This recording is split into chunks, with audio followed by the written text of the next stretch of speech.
isn't it?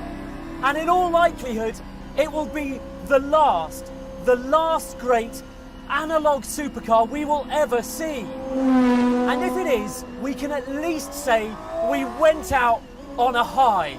Because, oh my God, the gear change, the noise, the engine, the steering wheel, the pedals, the driving position, the view out, the noise again, the everything about this car. It is sublime.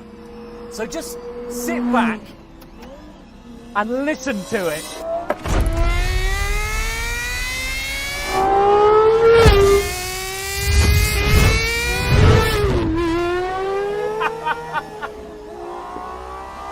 Oh, that noise! Oh, it is divine. We're up in the Pyrenees, slaloming between cowpats currently. The weather's great and the roads are spectacular. But we didn't start here.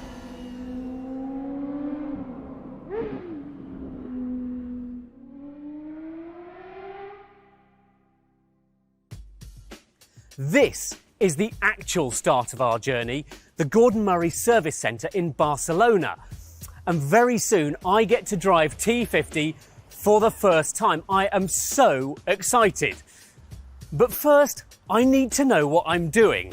And for that, I have Nick Hoyle, the Chief Engineer. Hello, Nick. Hello, how you doing? Nice very to see good you. indeed. Thank you very much. Very good. Right.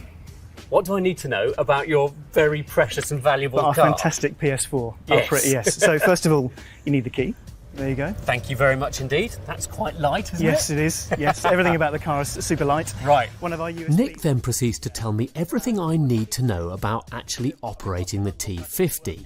From how to open the doors and get in. So I tend to put it exactly your feet in first, sit on the passenger seat, Yep. and then shift scoot yourself across. into the driver's seat, just like you would if in an F1.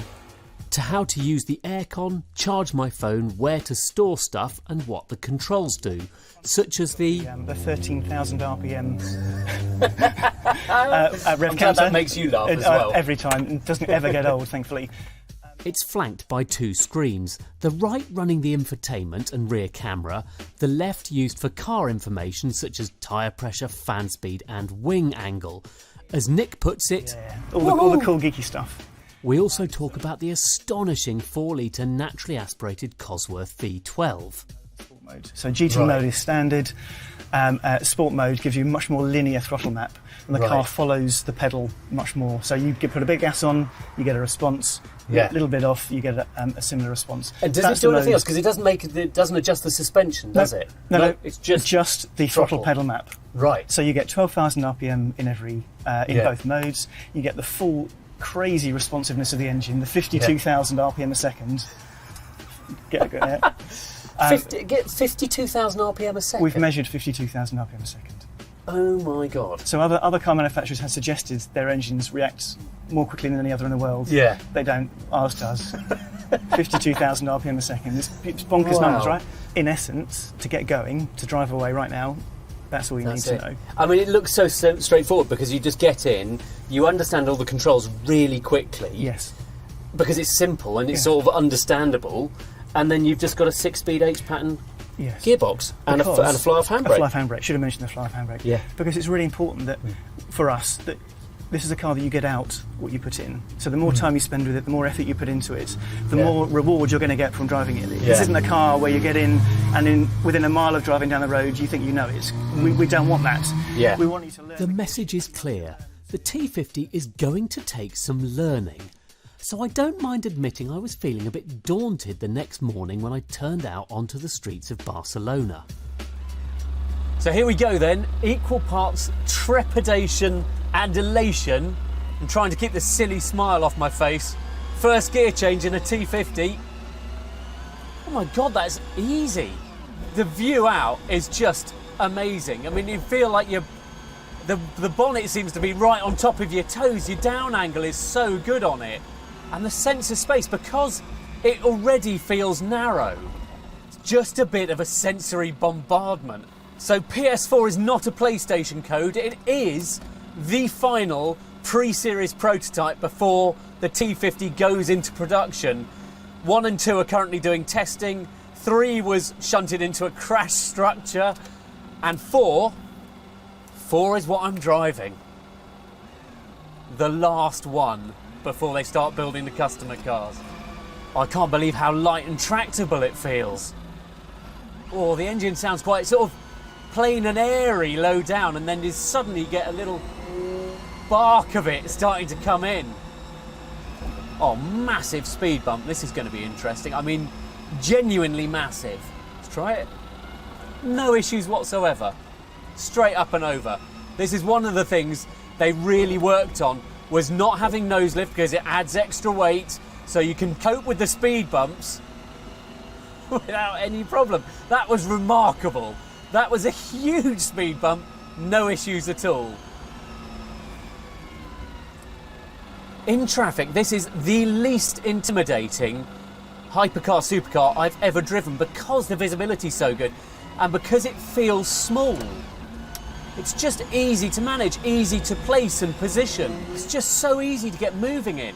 I think of all the things, I don't know what to second guess what I'm going to think when we get up to the mountains, but that is remarkable. You know, just how easy it is to manage at low speed. It was the thing I was most concerned about, what the compromises they would have had to make to keep a manual gear lever in this car, how stiff the clutch was going to be, how tractable the engine would be at low revs. And the suspension feels firm as it's going over there, but I mean already just that sense of steering connection in it. Makes me excited for what's coming later.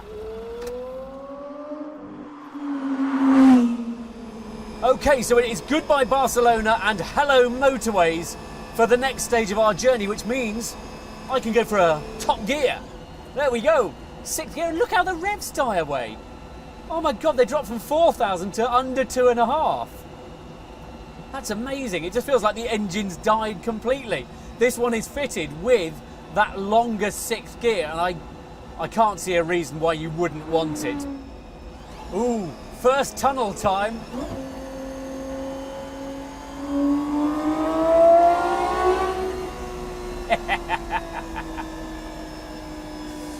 Oh, there's another one just ahead as well. Right, windows down this time. What gear should we go for? That's 5th at the moment, which is at 5,000 revs. 4th, still only at 6,000. 3rd, that puts it up to 7,000. Right, ready? And...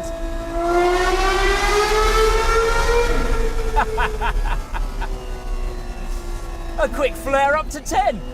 Oh, yeah.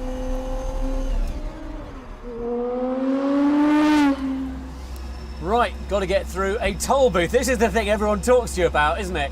Is can you get through a toll booth with it? So, righty-ho. Let's give it a go. Okay. So it only just struck me as I was coming up to that toll booth that I was in a central driving position and would need to potentially reach my arm out the window or something if I needed to. Until now, it has not crossed my mind once that I'm in a central driving position car. That's how natural it feels immediately. So driving around town and everything never even struck me that I was in a central driving position. There's general road noise, which is the driver comes at you from all sides because you haven't got a bulkhead right behind you.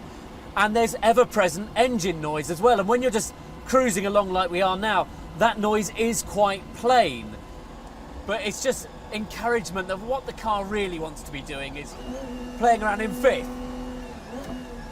or 4th, or 3rd, or 2nd. Wow! That's something for the senses.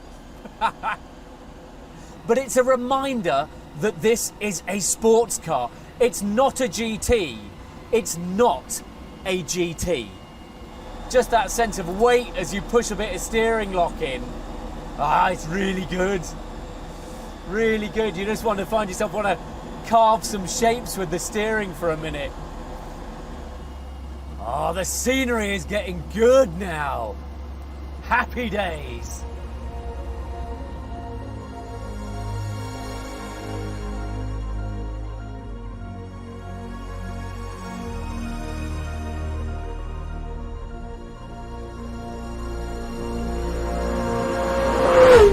The T50 makes light, easy progress, and does so at 25 to the gallon.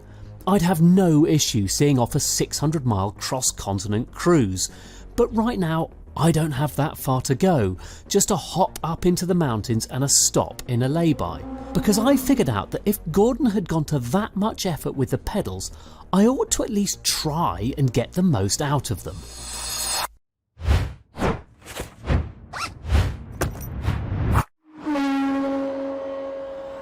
Now we're getting to the good roads, and I did consider making this the ultimate lightweight road trip and weighing everything I was wearing. But I thought, well, if that was the case, Gordon Murray wouldn't have supplied this car with fitted luggage. He'd have supplied it with a couple of black bin liners. So clearly, weight isn't absolutely everything, it's just nearly everything. For a while I was worried that the steering, I thought, oh, is that consistent?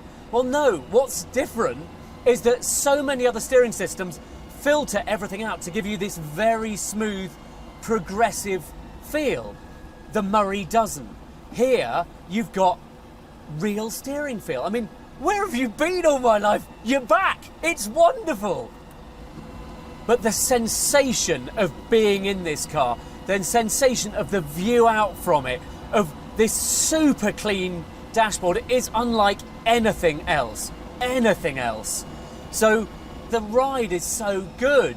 It's short travel, but it's so composed. It recovers its composure so quickly when it hits anything. So there's no delay, and it's not stiffly sprung. You're aware. I mean, there's very little travel in those springs, but what travel there is isn't stiff.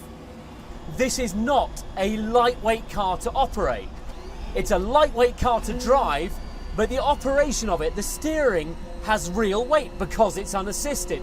The clutch is heavy because it's managing a lot of power. The gear change takes a deliberate hand.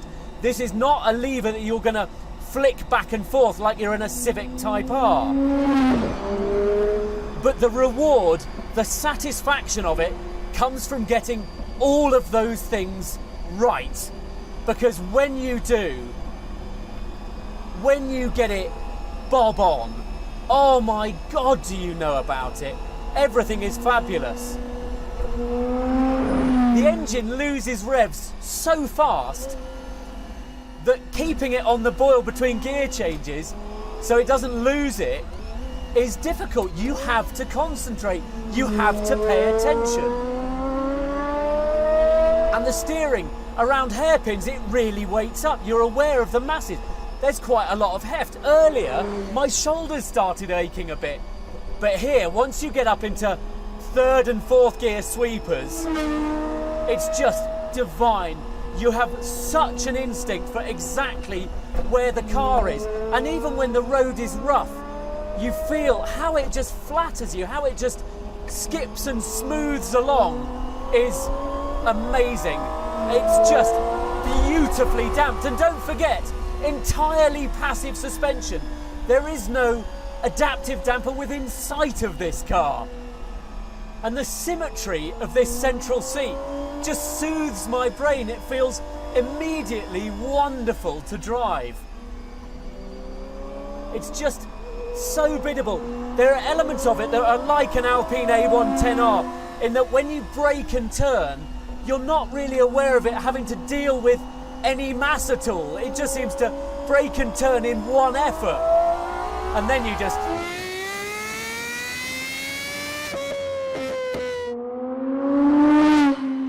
Oh my God, it's just, it is dazzling, absolutely dazzling.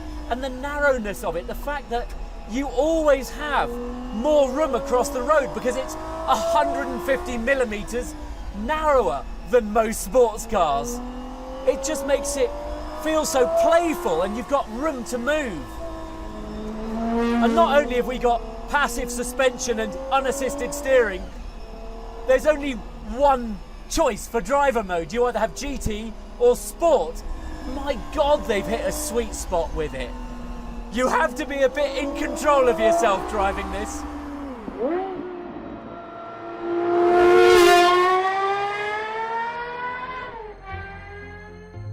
The T50 isn't like other hypercars.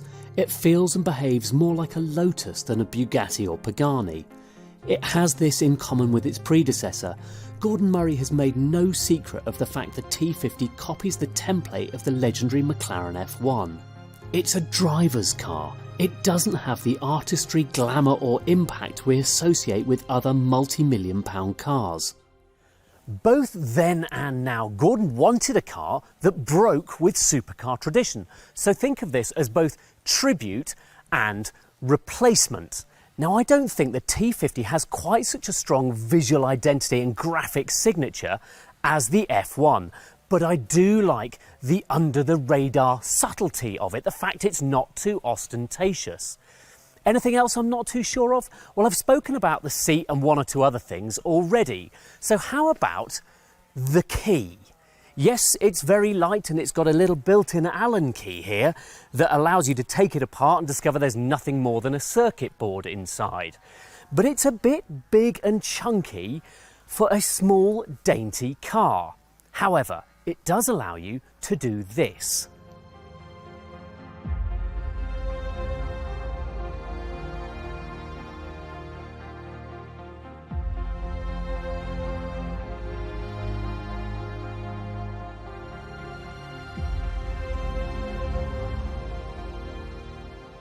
No other car is packaged like this. No other hypercar is as light or as usable as this. It bucks the trend. It breaks from that more ornate, overtly luxurious template laid down by cars like the Pagani Huayra and Bugatti Chiron. Look how open it is inside, how much room there is for kit in the flanks. Now, we have done lots on the T50 already. We've done walk-around films. We've had Gordon himself show us around the car. And I don't want to cover too much old ground. I want to show you things you haven't seen before, starting with the toolkit. Here we are then. Have a look at this. We've got the brake fluid reservoir, the screen wash filler here, your tyre inflation kits, titanium towing eye, which shows some signs of use, and the star of the show, the pièce de résistance, the titanium nitride coated gold toolkit. Let's hope we don't need it today.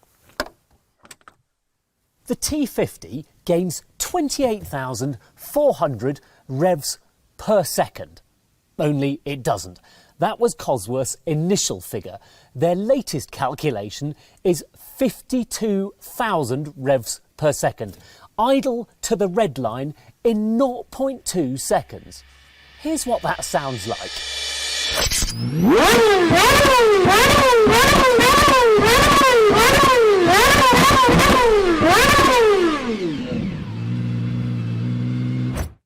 Right, aero. Let's close these down gently. Now, no big wings, obviously, instead the funky fan with its various modes. Now, as you well know, it's more about stability than downforce, but still 460 kilos at the 226 mile/hour VMAX is not to be sniffed at. Much more importantly, though, it's got a demo mode.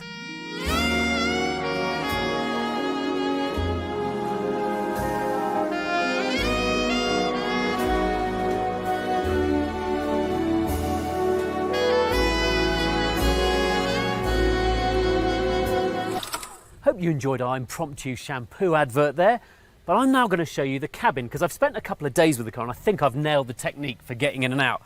Basically, one leg in, crouch down. There is a handle here to help you, but I find it easier to put my hand across, hand there, and just sort of shuffle my bum in. Now, once you're in, I had to go to Gordon Murray and do a full seat fitting because the steering wheel and the pedals, it's a little bit of a hassle to move them around. But for me, this driving position is now perfection. There is no better driving position in the world. Just this clear view ahead and these such well-organised instruments.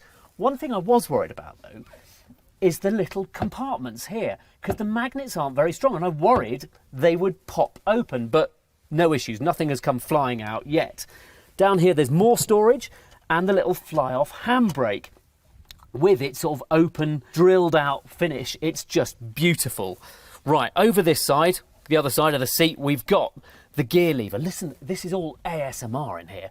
The click of these dials and the action, this is my favourite, the action of the reverse cutout switch is just gorgeous. I just love having to get into reverse because I get to operate that switch.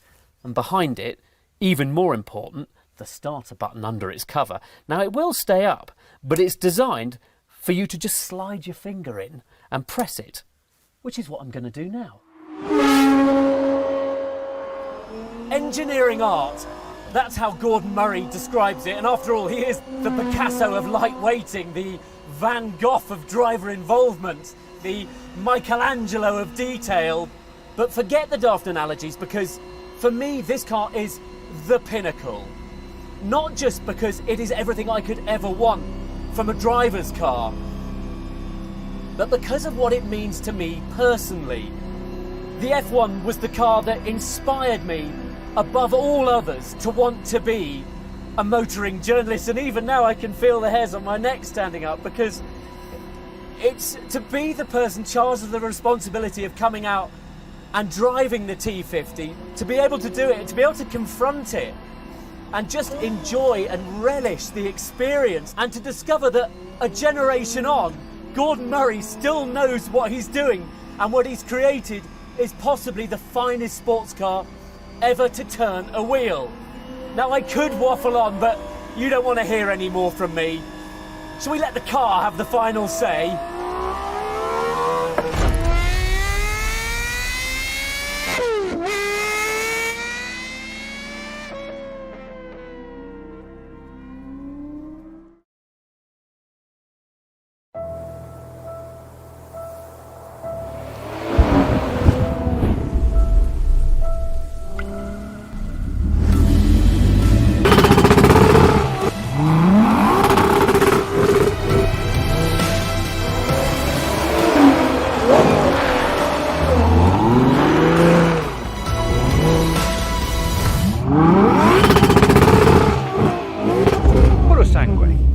Literally pure blood, but if you add some finesse to the Italian translation, it comes out as thoroughbred. Now for horses, that would mean mapping back the generations, tracing the family tree. But for Ferrari, it means something quite different, a new breed. A 4-seat, 4-door Ferrari that's also raised up. It is the Ferrari Purosangue. And that's definitely not an SUV. What the Purosangue is a kind of car that thus far Ferrari buyers haven't been able to access. It's a taller, more practical Ferrari that's supposed to complement the super sports cars rather than replace them. Think of it as a kind of Lamborghini Urus, Aston Martin DB12, or maybe even a Porsche Cayenne Turbo S rival. Except it's not, because Ferrari insists that Purosangue is not an SUV, it's an FUV, a Ferrari utility vehicle. Now the problem with that is, if you're a company that has made some fairly definitive statements about not doing an SUV in the past, when the technology changes and the market changes and you decide you do want to do one, you're going to have to come up with something a bit special. And a bit special in this case involves a little bit of this, quite a bit of this, and a whole load of this.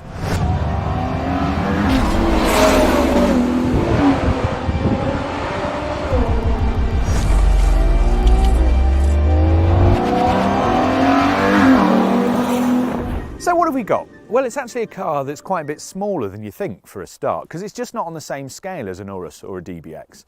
In fact, it's quite a lot shorter, very much lower, but just a smidge wider, so it's quite four square, quite chunky. And then at the front you've got shades of SF90 296 GTB. You can definitely feel this has got the Ferrari familial face. But then there's a big gap underneath. Like all supercars, it needs to feed that front mid-mounted engine. The headlights are actually down here. So these bits are aero channels that do different things, like vent overpressure from the top of the wheel arch and stop the car rising up at speed. And then as you come down the side, it gets even more interesting. There's loads of little flicks that sort of shave the air around the front wheels. And then there's these big aero buttresses here. I can actually touch my hands together, and they feed air away from the windscreen to give it a sort of sharper aerodynamic profile. It's got 22-inch wheels at the front and 23-inch wheels at the back. And coupled with a low nose and kind of big back, it gives it a kind of sprinty, quite aggressive stance. It always looks like it wants to go fast. And then in profile, you really do notice this big black wheel arch that runs then along the sills of the car and over the back wheel arch. And actually, these big haunches are massive. It's got really big thighs. Look at these, which are really muscular, are very racehorsey.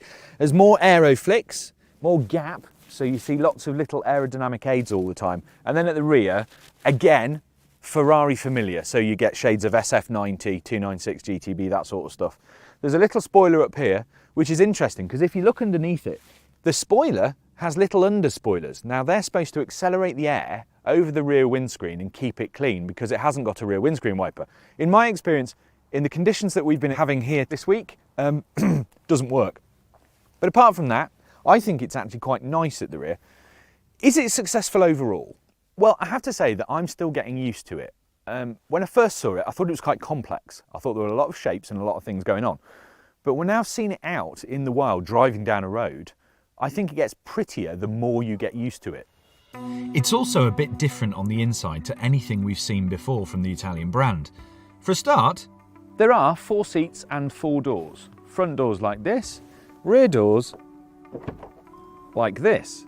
Now Ferrari calls them comfort doors, and a pillarless option was actually considered, but it made the Purosangue a little bit too wobbly, so this was the solution they came up with. And actually, there's quite a bit more space in the back than you think, and it's a lot easier to get into than it looks. I'm quite tall, and I just jump in like that. And actually, although you wouldn't want to be too tall or have massive feet, there is quite a lot of space. This is me behind my own driving position. And then when you want to shut the door, you just press a button. in here it's also a bit new. You might expect Ferrari to have just stuck a supercar dash in here, but it hasn't. Just look at this. Now, Ferrari could have just taken one of the dashes from one of its sports cars and plonked it in here, but it doesn't feel like it has. It's got a twin cockpit arrangement, so it's kind of mirrored over in the passenger side, and the passenger has their own screen to play with, so they can alter the music, sort the sat-nav out and all that kind of stuff.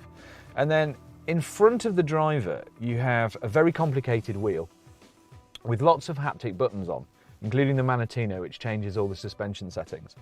One thing I do miss straight away is the start button, because now it's a little haptic pad there, and I think starting an engine should be a more mechanical process. I actually want a button to press rather than a little haptic touch thing. It's a bit disappointing really, but the rest of the interior I really like. It feels, where the sports cars feel light and sort of tinny, they feel appropriate to what they are. This feels a bit beefier, which is what an FUV or an SUV or whatever you want to call it needs to be. It needs to be secure, and more chunky feeling, a little bit more hard wearing. It's interesting, there's a lot of new tech in here as well. So instead of a load of buttons, what you have is this little rotary controller. If I tap it, it pops out of the dash like this, and then you can select different functions. So if I want to change the fan speed, I tap the fan, and then I turn it whichever way, and then I can come back, change the temperature, do that, and you can do that with everything. So if I want to change the seats, I press the seat icon, and then you've got massage, heat, all the rest of it. I think this is great. Sat here, it's really useful and it looks really slick, but I've found when I'm driving down a bumpy road or I'm on a motorway or I'm actually just doing any kind of driving function, this is quite small and quite complicated, and I don't think that's a good thing. Now obviously if you own one of these, you have it completely set up and it's perfectly normal, but for me, I think that's style over substance. It needs to be a little bit more functional than it is. It's good to show off to your mates with, it's not brilliant to use on the move. Other than that, there's lots of carbon fibre, as you might expect. The seats are super technical, super comfortable. I've done a couple of thousand miles in this car now, and it just feels really, really good to sit in, which is important. There's plenty of practical things. Where the Super Series sports cars are all about focused on driving fast, this has more touring ability. So you've got wireless charging here, you've got a couple of decent cup holders, you've got a little shelf here with some USB-Cs. It feels like the kind of car that you can do more miles in, and actually, being a strict four-seater, there is no five-seat option. The back seats are electrically adjustable, you can get really comfortable. You've actually got quite a good view because these seats are quite slim in the headrest and quite slim in the backrest, so it feels quite airy. Also, standard is a carbon fibre roof to lower the centre of gravity, but you can also have an electrochromic full panoramic glass roof, and that really does help keep the interior feel light and airy. It's an interesting take on what a Ferrari is as more of a GT, more of a tourer, and I think it works really well. A couple of other things. It's got Alcantara that's been specially made from recycled plastic bottles, like a lot of the electric cars that I drive these days, and actually it feels really good. One of the things I don't like particularly is there's no sat-nav in this car, because Ferrari doesn't particularly trust over-the-air updates for satellite navigation. So you get Apple CarPlay or Android Auto, which pops up on the screen. Now that's all very useful, but driving around the mountains this past couple of days, my phone lost signal, which means the Ferrari had no sat-nav. And I found that incredibly annoying in a car this expensive. I would expect a little bit more. I don't really rate in-car sat-navs that go out of date and stuff like that, but with my phone dropping out, it really did bother me. And practical? Well, the boot isn't huge, but if you do a little bit of Jenga and pull some of the trim pieces around a little bit, so you take this false floor out, there's actually a good space under there, but then put the little parcel shelf in there, take this bit out, put that there, put the false floor, once you've got the leaves off, back in there, and then press these two buttons. The back seats automatically fold flat. Now it's not a perfectly flat surface, but it does give you a good old space in which to chuck stuff. Ferrari's also going to do a set of accessories for carrying things like bikes and skis, so it does suggest that the Purosangue has a broader remit than your 296 with a bag on the passenger seat.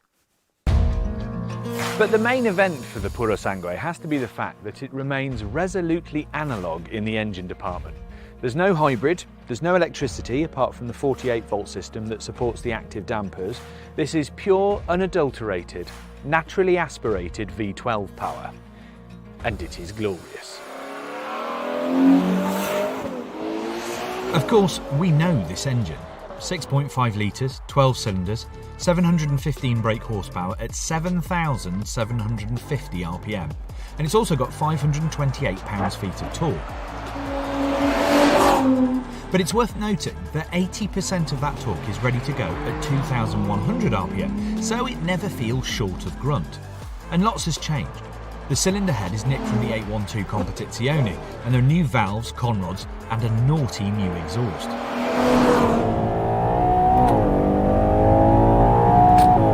Oh my goodness, it's quick as well. There's something about all of those cylinders just doing their thing and then changing down through the gears and feeding it into a corner that makes a V12 a very special experience.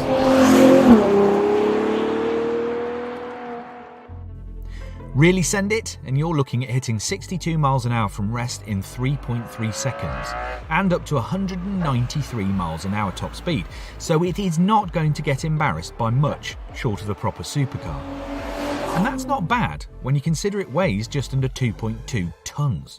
And while that legendary motor is up there, well, actually it's down there because it's front mid-mounted. To get good weight distribution, this car has a transaxle, so the 8-speed gearbox is actually on the back axle.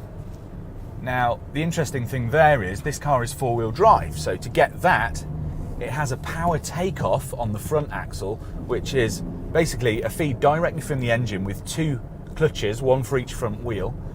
And when you lose grip on that front axle, they bleed power into the front axle so that you have 4-wheel drive, which I certainly need round here.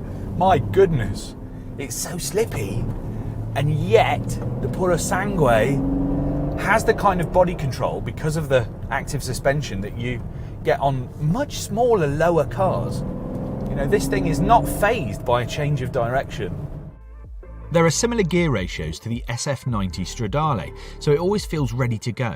And if I change up to 8th, you notice that's a lot longer, more of a touring gear for cruising down autostrada. It'll also decouple itself when you're just cruising along so that the car can sail, and that should help a little bit with efficiency. Although, if you are looking for efficiency from a 6.5 litre V12, then you're probably a bit daft. It's not quite the same reactions as a Ferrari sports car though. There's a feeling of weight, impossible to delete entirely, and some nibbles from those massive wheels when the road has a rough edge. The steering also needs a bit more muscle than the housefly reactions of lighter Ferraris, more forearm than a flick of the wrist. Underneath here is a new aluminium chassis that's torsionally more rigid and 25% stiffer than the GTC4. And then, keeping each wheel under control is an active suspension system developed with Multimatic, and it has what are called true active spool valves. Now, I'm not exactly sure what a spool valve is, but I've decided that I like them. You get a steel spring with an active damper and an electric motor and 48-volt system that allows for constant variation in roll stiffness. Translation? You get soft, pliant suspension when you need and body control when you want. It can even actively lower the car 10mm. And you know what? It really works. When that hooks up with the all-wheel drive system, which includes lessons well learned from the SF90, it makes for a car that's as sure-footed as this much horsepower can reasonably be. And yet it feels energetic and evolving, rather than just unrelentingly competent. Carbon ceramic brakes are good. The steering is really quite positive. You can feel what's happening with the front wheels. I have to say, when I first drove this car and I was just bobbling along, I thought it was just a very nice, fast estate. It didn't feel particularly invigorating. And then when you push it harder and you go really fast, it completely changes. It hunkers down. It kind of shrinks around you like all the best sports cars do. Like, this is an SUV, and I'm going to go into a hairpin here.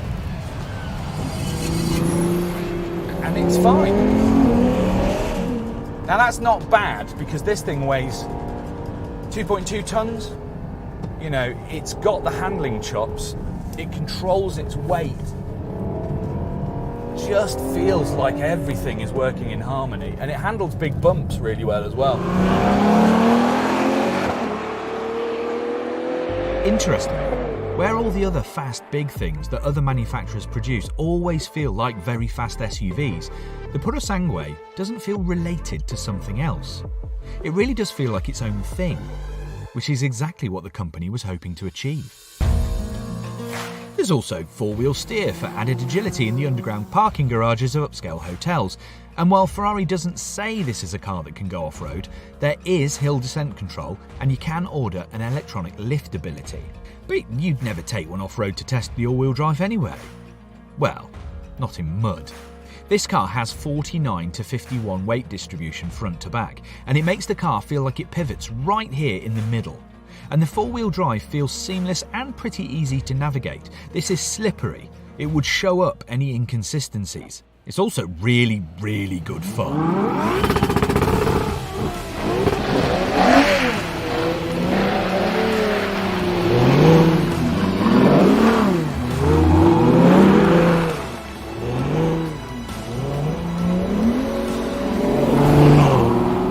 So what's the damage for all of this Ferrari-ness? Well, the Purosangue costs from £313,120 in the UK, but if you get jiggy with the very long options list, as many owners do, and you can easily hit 400.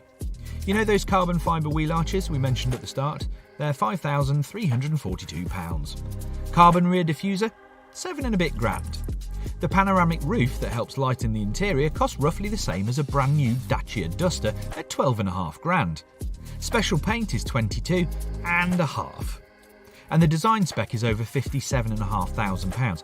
I know Ferrari customers don't necessarily count the pennies, but sheesh. Mind you, I don't think Ferrari are too worried. There's a 2-year waiting list already. I know we take the mickey about the whole Ferrari not wanting to call this an SUV thing, but genuinely, I think this is a car that Ferrari needed to build. Not everybody can use a sports car every day of their lives, and this gives Ferrari lovers an option for something a bit more practical. And that's the thing, this is a more practical Ferrari. It's not necessarily sensible. A sensible car would not have a 6.5 litre V12. A sensible car would have a bench seat in the back so you could get 5 people in it. This is a more practical Ferrari, and that's a different thing. The thing is, I don't want a sensible Ferrari. I want passion, I want excitement. And if you want that in a practical car, then I think the Purosangue delivers.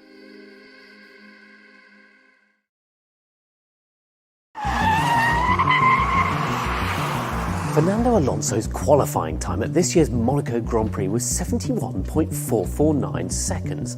Now I know it's a bit hard to tell, but I am in Monaco at the moment. Look, you can tell by the signs hanging around here. Anyway, I think we should go and show you what that looks like using Aston Martin's new DB12. The reality, of course, is that it took me 5 times as long as Fernando to crawl my way around F1's shortest circuit.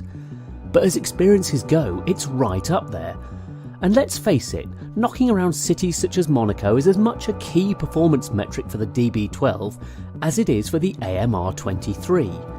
This is where you see cars like this, and the DB12 performs well here. The new mirror stalks don't block visibility, the suspension is much better controlled over speed bumps, the gearbox is polite, and you can engage the naughty exhaust without ever having to venture into a menu. This is more like it, the Col de Vence. The streets of Monaco, all well and good, but this is where Aston Martin needs the new DB12 to prove itself.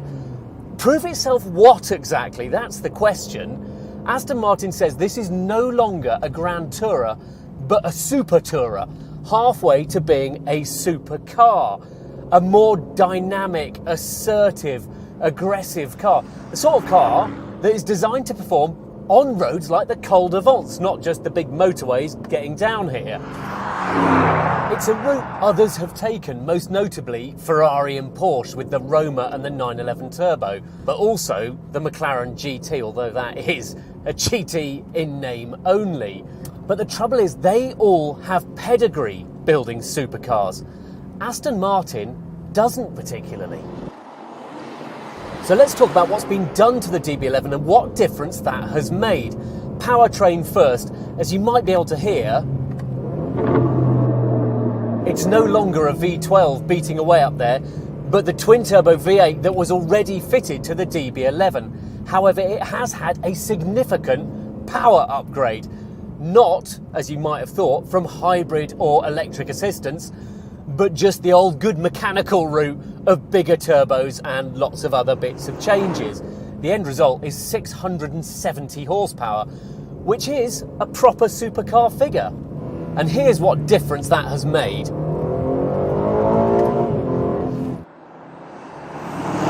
Once you're above 3,000, it really delivers quickly, immediately. There's no lag in it, and it hits hard. It hits supercar hard. I mean, it's a little bit heavier, but it does what it needs to do.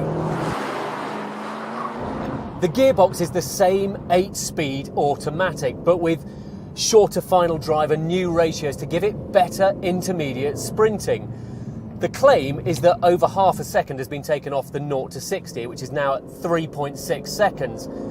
And actually, I suspect the biggest differences come above that, between 60 and 100 miles an hour. It needed to have more energy and immediacy than the old DB11, and it does. Right, chassis. That's had extra bracing and is now 7% stiffer. You can't massively notice a difference there. And actually the setup of the suspension is the same. We've still got double wishbone front and multi-link rear axle. The big news really is in the damping and the steering. The steering ratio is much, much quicker. It's not the full Ferrari, oh my God, you're into a corner immediately, but it's much more direct and communicative and confidence inspiring. It doesn't lose fluency so easily. And then there's the damping. Aston Martin claims to have spent a lot of time on this, and that the system has now got much more bandwidth to it. It just feels like the whole car is more together, more controlled, is more connected and communicative. So in the old DB11, you turn into a corner and it would feel a little bit baggy, and then you get back on the power, and the rear axle couldn't quite cope. So you used to get this sort of weird corkscrewing motion as you came out of corners. Into corners, it's much crisper and more immediate, and coming out of corners, it's just that sense of connection to the back axle is right there immediately. Look, here you go, coming down to a hairpin. So you come through, and the second you come out and unwind the steering, it's there. It's not doing anything untoward. You're not having to make allowances for it at all. So on tight roads like this, you can't, like a 911, really take it by the scruff of the neck. But you're quite comfortable braking deep into hairpins, going into them hard-ish, and coming out with more zest than the DB11 could ever have done. I don't want to get too carried away, and the Col de Vence is a road it's very easy to get carried away on. But I've got another road in mind, and that means a little bit of time on an auto route. Historically, this is where a Grand Tourer needs to excel, plunging effortlessly, disdainfully, imperiously along auto routes for hours on end. And the most important thing is that the DB12 still does. It is very, very comfortable in here. These seats, I think these are the ones to have actually.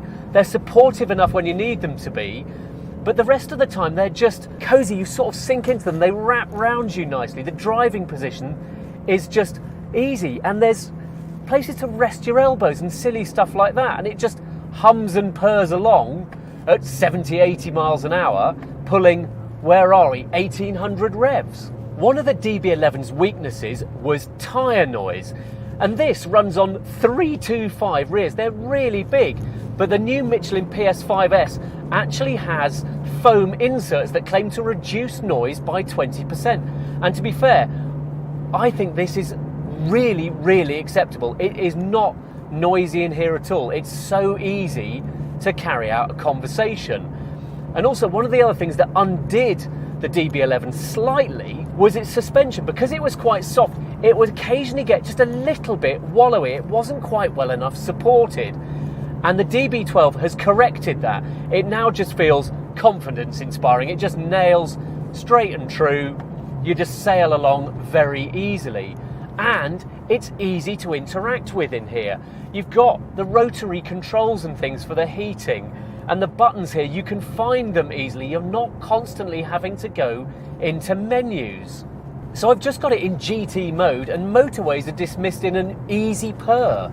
Right, there's an exit coming up, and I'm going to come off here because there's something I need to discuss with you.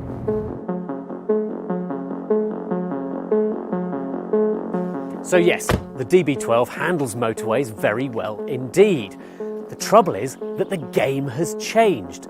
Us Europeans may look back and pine for the romance of blasting across Europe, but the rest of the world, which accounts for an increasing proportion of sales of cars like this, has never had that experience. They don't see this as a tourer, but as an everyday supercar, and they want a car that performs across a wider portfolio, that has more charisma, makes more of a statement.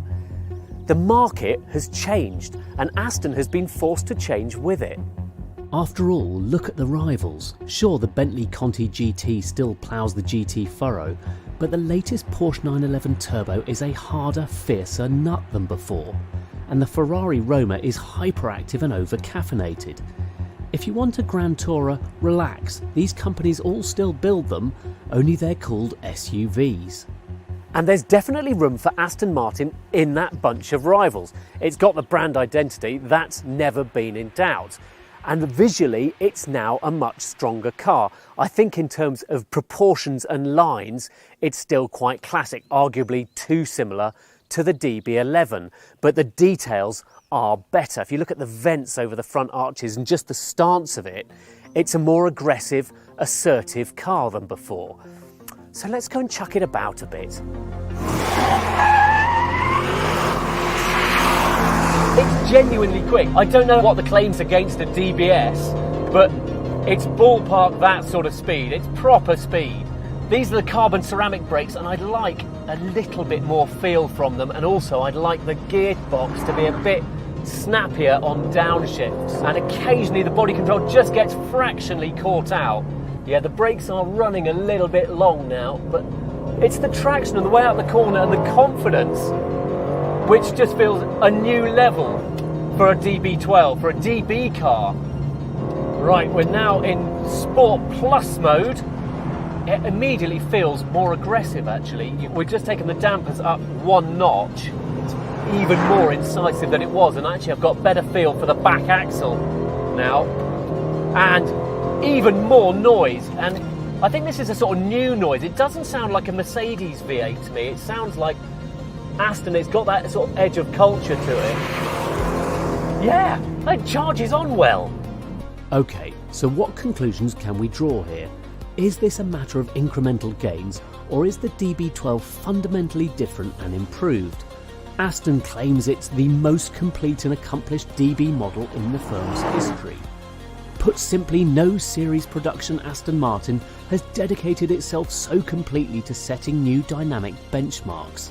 The styling changes don't go far enough. You could be forgiven for thinking this is a minor facelift, but it conceals an interior that's a big step on and dynamics that are borderline transformational. Okay, it's not as tense and determined as a Porsche 911 Turbo, nor as alert and hyperactive as a Ferrari Roma. Compared to them, it is still more tourer than supercar. But that's not a bad thing. It's effortlessly composed and capable, carries speed cleanly. No, it's never going to do a 71.4 second lap of Monaco. But the links into the F1 team feel less tenuous now. Forza Aston.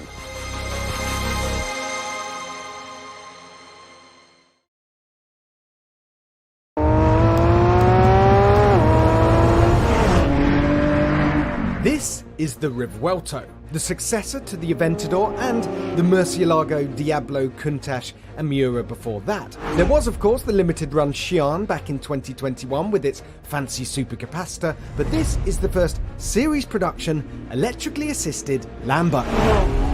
Which means there's quite a big question hanging over this car's head. Is a plug-in hybrid Lamborghini a proper Lamborghini?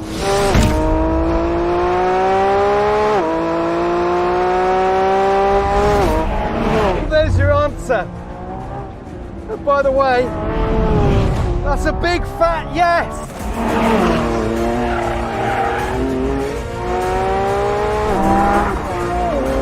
Woohoo! Come on!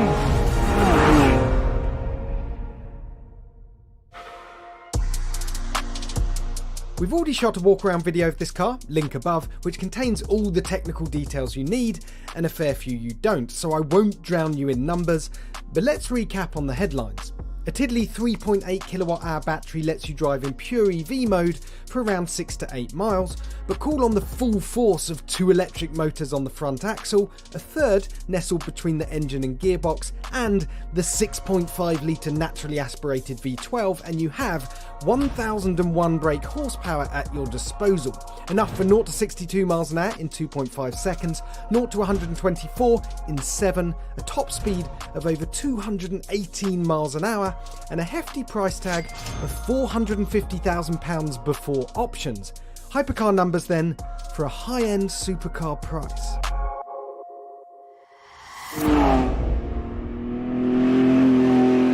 Let's start with the engine. Where else? It's the lightest and most powerful V12 that Lamborghini has ever made. 17 kilograms lighter than the one you got in the Aventador, and on its own it produces 814 brake horsepower and 534 pounds-feet of torque and revs to 9,500 RPM, but that's just the engine. You've then got the electric motors that chime in with 187 horsepower, so it doesn't thrust out of the corners on e-power in quite the same way as you get with the Porsche 918 Spider, say, but it does torque fill beautifully and really jets you down the straight before the V12 takes over and does its thing. And let's be honest, when you've got an engine as special as this, as vocal as this, you don't want to smother it in electricity.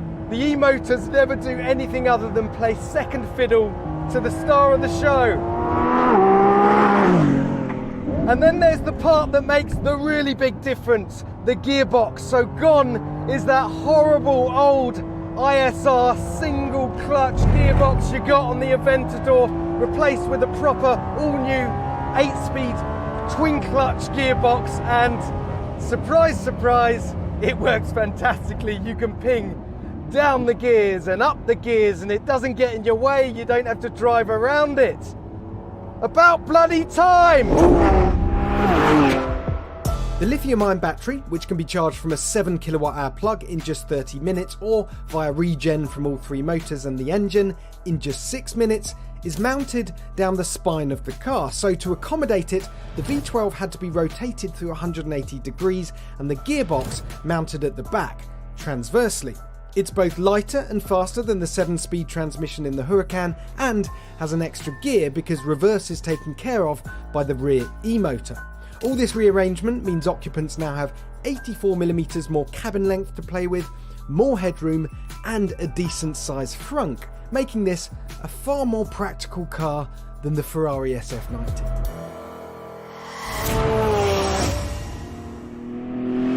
Okay, so let's talk about the handling.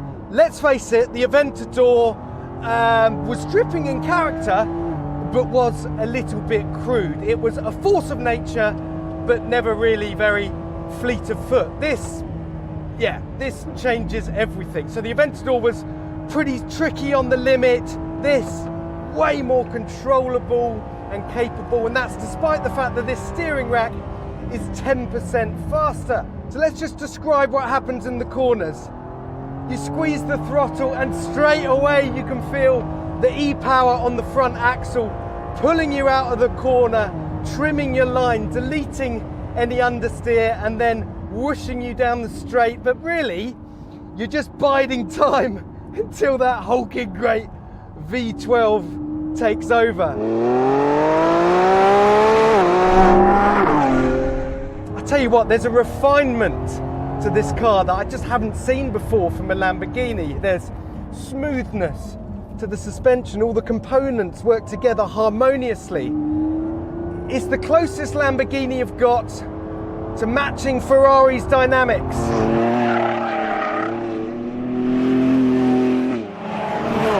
I must admit the steering might be a little bit too light for some. I quite like the fact that it has this sort of over-caffeinated feel to the steering rack, but top marks to Lamborghini for making a steering wheel that is actually almost round in 2023. And the layout here is really logical. You've got your driving modes up here, you've got your powertrain EV modes here, you can adjust your wing here, and your nose lift is over here. We're not going to be needing that on track.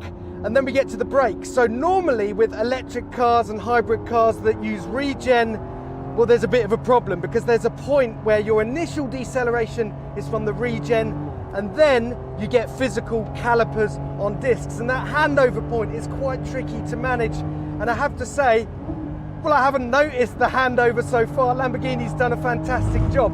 Having said that, we are driving flat out, using the brakes very hard on a racetrack. It could be a different story on the road.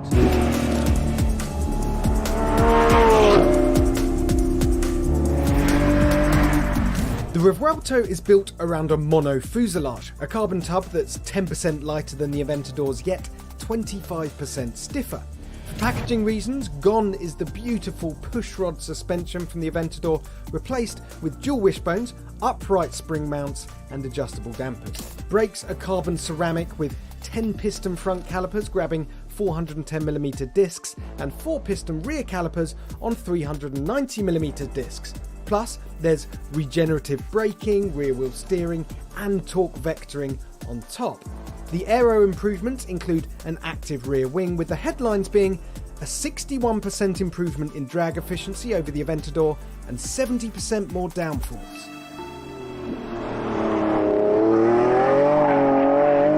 Oh, it just feels stable. Come on, I mean, a lot of the romance in these big Lamborghinis is wrapped up in the fact that they're supposed to be brutish and piggish to drive, but when you have one that has all the touch points, all the noise, all the glorious emotion of a big Italian supercar like this, but actually behaves itself well, you can forget all those old rose-tinted notions. This is what you want. Here we go, double apex, up to third, a little bit wide. Put the cones back, I may have knocked them off. Sorry!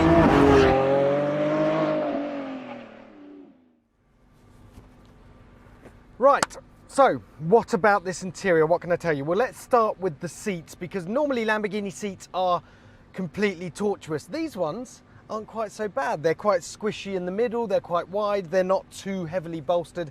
These are the electrically operated comfort seats. By the way, you can get sportier versions, which I'm sure will destroy your lower back. The materials, so in here we got carbon fibre, Alcantara, leather. It does appear to have gone up a fairly hefty step from the Aventador. Clearly Lamborghini has realised if you're going to charge people £450,000 before options, then the materials and build quality needs to be up to spec. And the other thing they've realised is that in the Aventador you basically didn't have space to put a biscuit in the interior, but here they've made a big effort to put lots of cubbies and useful storage areas. Boring, I know, but bear with me. So under this floating screen you've got a space here, you've got more rubberized mats and storage space over here, you've got optional cup holders. This car doesn't actually have it, but you can get them in front of the passenger over there. And most exciting of all is the fact that if you move these seats forward a bit, apparently you can fit an entire golf bag on this shelf behind me, which excites me probably more than it should. But the thing about this car is it still feels like a proper Lamborghini. There's a little bit more space in here, but you've got this enormous windscreen that spears away from you into the distance to some sort of infinity point over there, and the rear visibility, if I look through this mirror, is mainly engine with just a sort of little sliver of light coming through. So standard Lamborghini. I should mention these screens that are in front of us. You've got 3 of them now in the Revuelto, a big instrument screen behind there, an infotainment screen in the middle of the dash, and another slim one for the passenger to stare at, react quickly to your inputs. The graphics look fantastic. The really clever bit, I'm told, is that you can take information from this central screen and swipe it left into your instrument display or swipe it right into the passenger display. Not sure how useful that is, haven't figured out how it works yet, but sounds very cool, doesn't it? Now, admittedly, we haven't actually driven the Revuelto on a road yet, and those massive steamroller tyres and those huge wheels, you've got 21-inch wheels at the front, 22-inch wheels at the back, they're not going to come without compromise on a broken, cracked British B road. But, and this is a big claim and you need to whisper it, because I think this could be a hairy-chested, mid-engined V12 Lamborghini that you could possibly, maybe, if you're feeling brave, drive every single day to Tesco's, to the shops, take the kids, well, the kid, to school in it. Sensible stuff. Sorry. I don't know what I'm doing. I've forgotten where I am.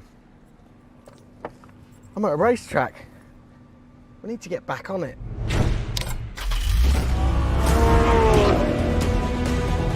This is supposed to be a big scary Lamborghini. What's going on? I should be somewhere over that fence in the bushes over there with my tail between my legs, but it's looking after me. Hard on the brake, turn in, take liberties, use all the power. Oh, this is a different breed of Lambo. And can you believe we've got this far through a new Lamborghini review without talking about the way it looks?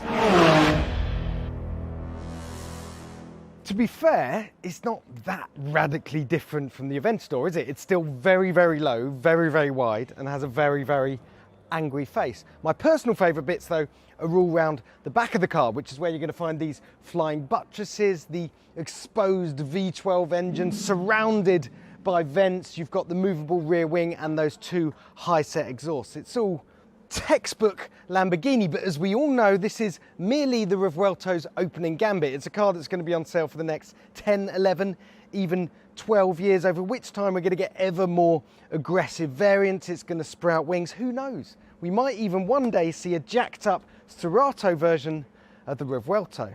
Now there's an idea.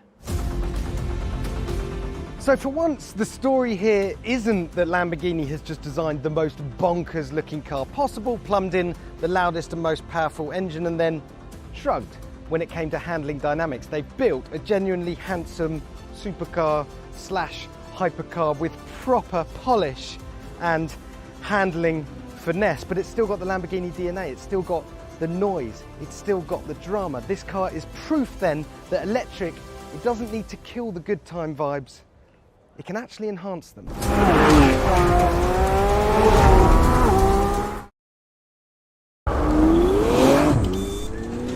Most engines these days are fuel efficient, low emissions, clever things, designed to be as low impact as possible. And that's not counting the electric cars that don't even have them.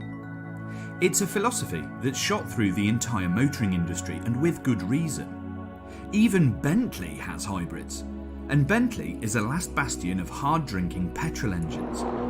These are cars made with interiors made from small herds of good-looking cows for people who wear boat shoes and their jumpers wrapped around their shoulders. But Bentley won't stop there. The company is committed to making only electric vehicles from 2030, carbon neutral in the same year, and aims to be the most sustainable luxury automotive brand in the world, which sounds a bit like an oxymoron. There are even Bentley bees now resident at the factory, presumably producing honey that smells of leather and rich people.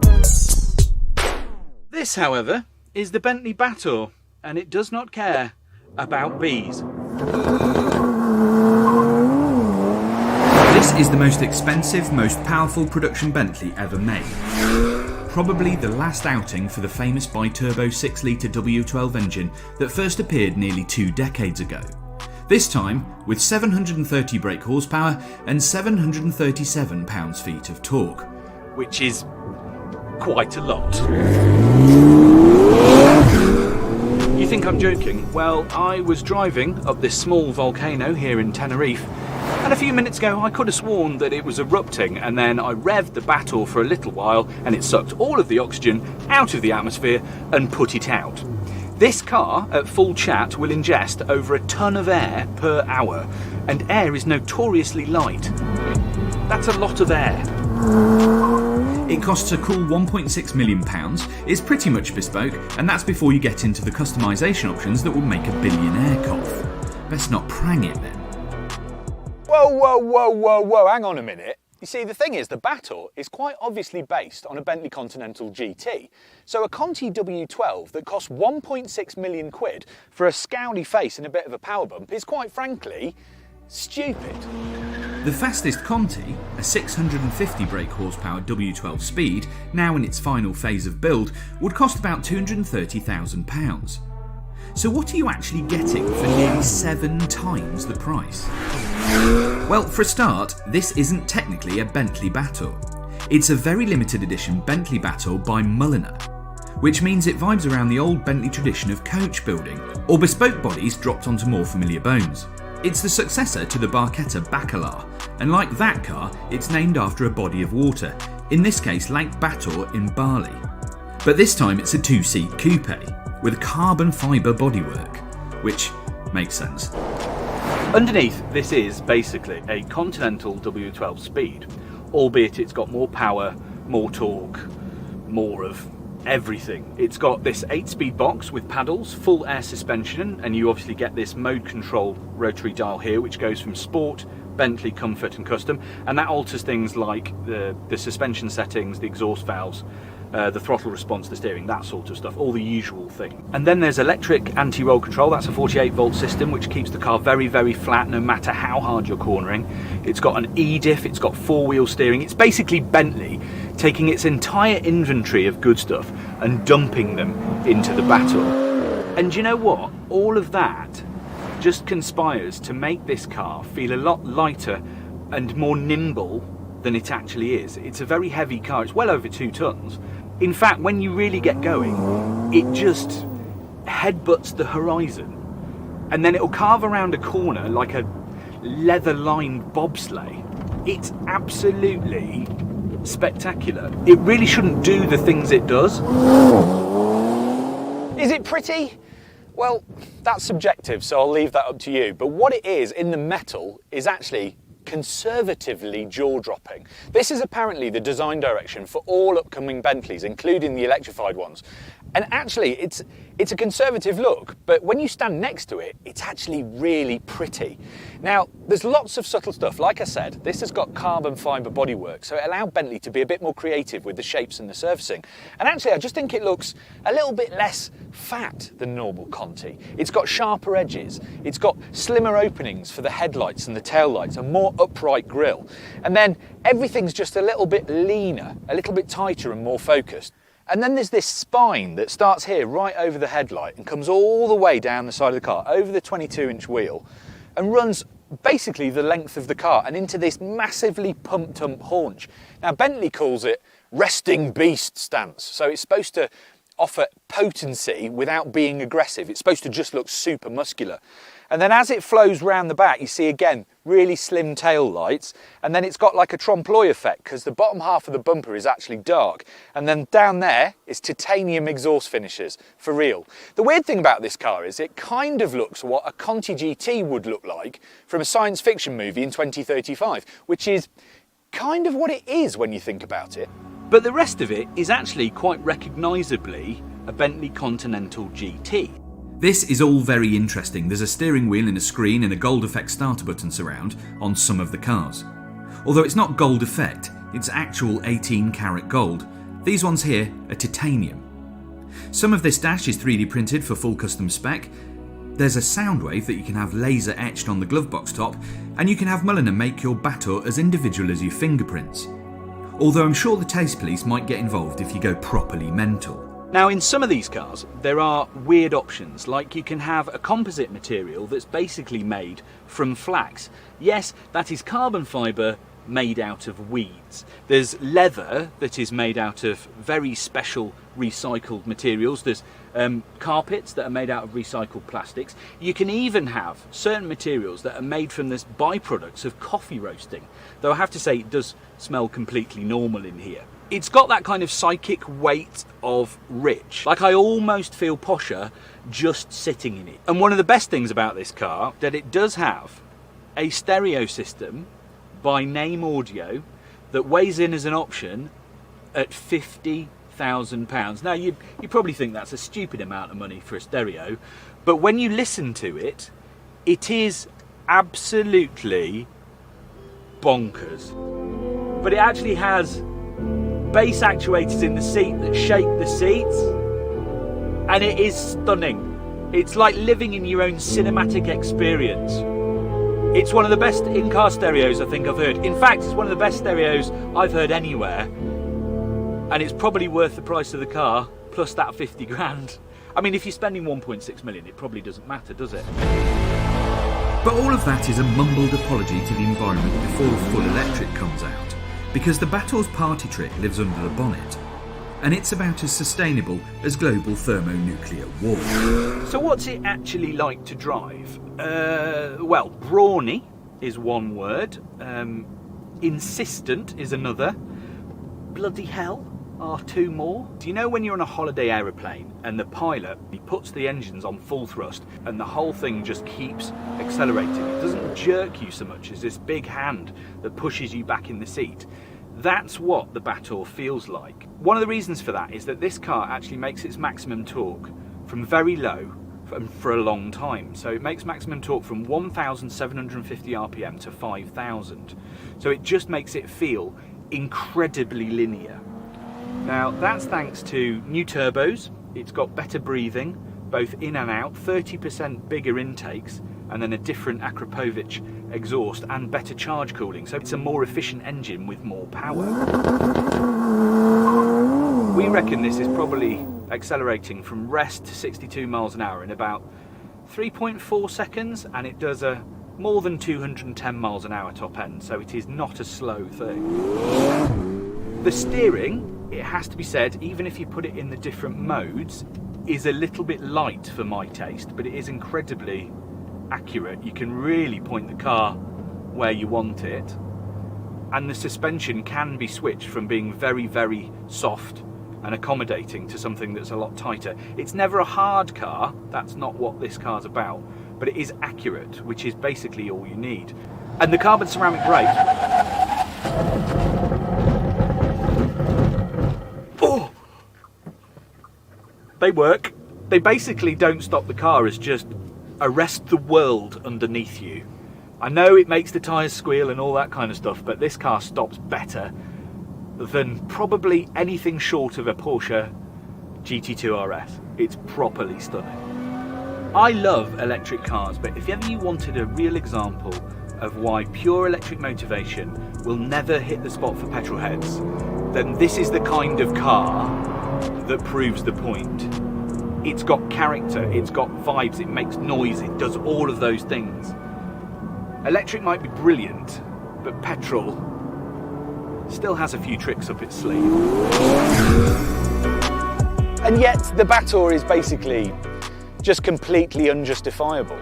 There are faster, more precise cars out there for a lot less money. And yet the entire 18-car production run has already sold out, so that kind of answers that question. The thing is, this is the most powerful, most expensive, most Bentley production car I think I've ever driven. And I think it's brilliant. There's this weird thing going on where this is a car that celebrates the past with its eyes on the future, and it's basically just an ode to British badassery. And for that, well, I just absolutely love it. Okay, this is the new McLaren 720. Oh, hang on. Meet the new McLaren 765 LT. Ollie. Right, welcome to the new McLaren 750S. The updated V8 supercar from McLaren that looks pretty much the same as the old V8 supercar from McLaren. So that was a goat. That was about as good as modern supercars got. Which makes me wonder, what makes this worth the upgrade? Yep, after 6 years on sale, the 720S has been retired, or rather revamped into this, the 750S. You can have a coupe for £243,500 or a Spider for an extra £24,400. This is still powered by a twin turbocharged 4-litre V8 pushing along a carbon tub. McLaren admits that less than a third of this car is actually new parts. And as I'm sure you know, McLaren is constantly kicked for building cars that look the same, sound the same, and go the same. So why is the 750S worth the upgrade? Upgrade number 1, more power. Do you remember when the McLaren P1 came out about 10 years ago? Oh, it makes me feel old. And people wondered, what would that be like without the big heavy battery and the electric motor and all the hybrid gubbins? What if it was purely petrol? I think it might have been something like this. Good Lord, it's a rocket sled! You see, the V8 in the back of the P1 made 737 horsepower on its own. Guess how much power a 750S makes, maths fans? So this thing's got more power than a P1, it's got more torque than a P1's engine did, and it's about 100 kilos lighter.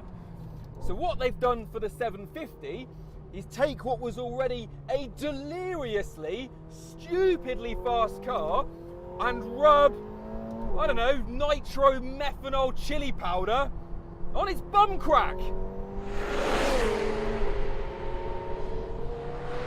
There's torque everywhere, there's more power than you could ever hope to reasonably use. I mean, yeah, I know there's faster stuff, isn't there? There's a Lamborghini Revuelto or a Ferrari SF90 with another 250 horsepower, but they're another £250,000. You need to go faster than this.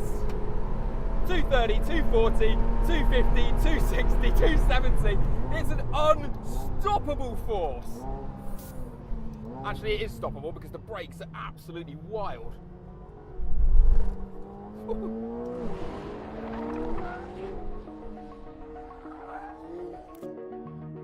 But where the hybrid hypercars are adding kilos, McLaren is desperately trying to shave them off. The 750S is 30 kilos lighter than a 720 and almost 200 kilos lighter than a 296. And that's thanks to stuff like forged wheels, thinner glass, racier seats, a new exhaust, and even cutting 1.8 kilos from the instrument binnacle. But I'll get back to that in a moment after upgrade number 2, even cleverer suspension.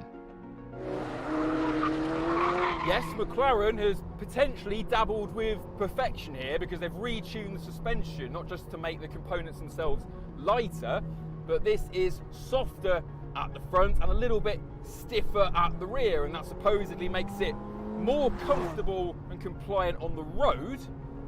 Don't know about that. We're in Portugal today, we can't find a bumpy road. No, unlike the Artura, which has actually lost a little bit of that McLaren magic carpet feeling. This is still in comfort mode, unbelievably compliant, just like your 720S was. Oh, okay. And on the track, well, you probably do need to be a McLaren test pilot to feel the benefits. Mind you, I don't know this track particularly well. I've done about 5 laps now and I'm still pointing in the right direction, so should we give a tick to the chassis? Right, I think we'll go and have a look at something that's changed noticeably. Sort of. A bit. Upgrade number 3. The looks.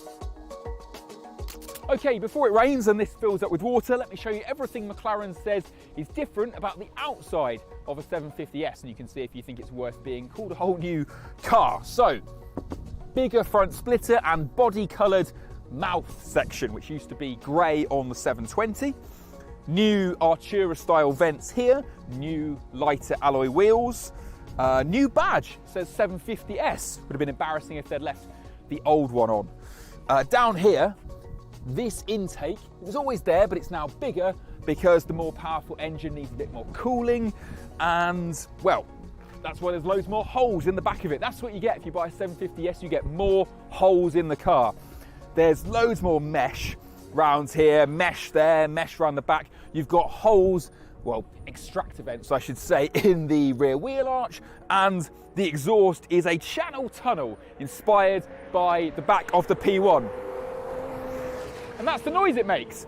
Now, on a P1 you had a huge rear wing. This one isn't quite as big, but it's bigger than the one on a 720 and it's lighter because carbon fibre, more downforce. But the best Easter egg, this slot here, this cutout, that is to give you some rear visibility when it pops up vertically, acting as an air brake. So you check the rear view mirror and you can see the Audi RS3 driver who's been tailgating you as he wallops you up the back end. If you're a supercar spotting expert, then you might find these subtle tweaks a little bit underwhelming, but you've got to remember that the 720S still looked like a spaceship even when it went off sale. That teardrop glass house, the hidden intakes, it's a stunning piece of packaging, and I still reckon those eye socket headlight intakes are just so menacing. It's not new, and from some angles it's not even that pretty, but it is exotic, and for me I have to say much more interesting and fresher looking than the much newer Artura. Right, what else is new? Upgrade number 4, a user-friendly interior. There's also been a load of useful new tweaks inside the 750S. So let's start up here because the mode switches have moved up to the instrument binnacle, these rockers and buttons, just like the Artura. And when I first saw them, I thought, ugh, what a gimmick. But actually, having spent some time with the Artura and now this, I get on really well with this setup. Just keeps your hands and your eyes up here where you want them when you're driving.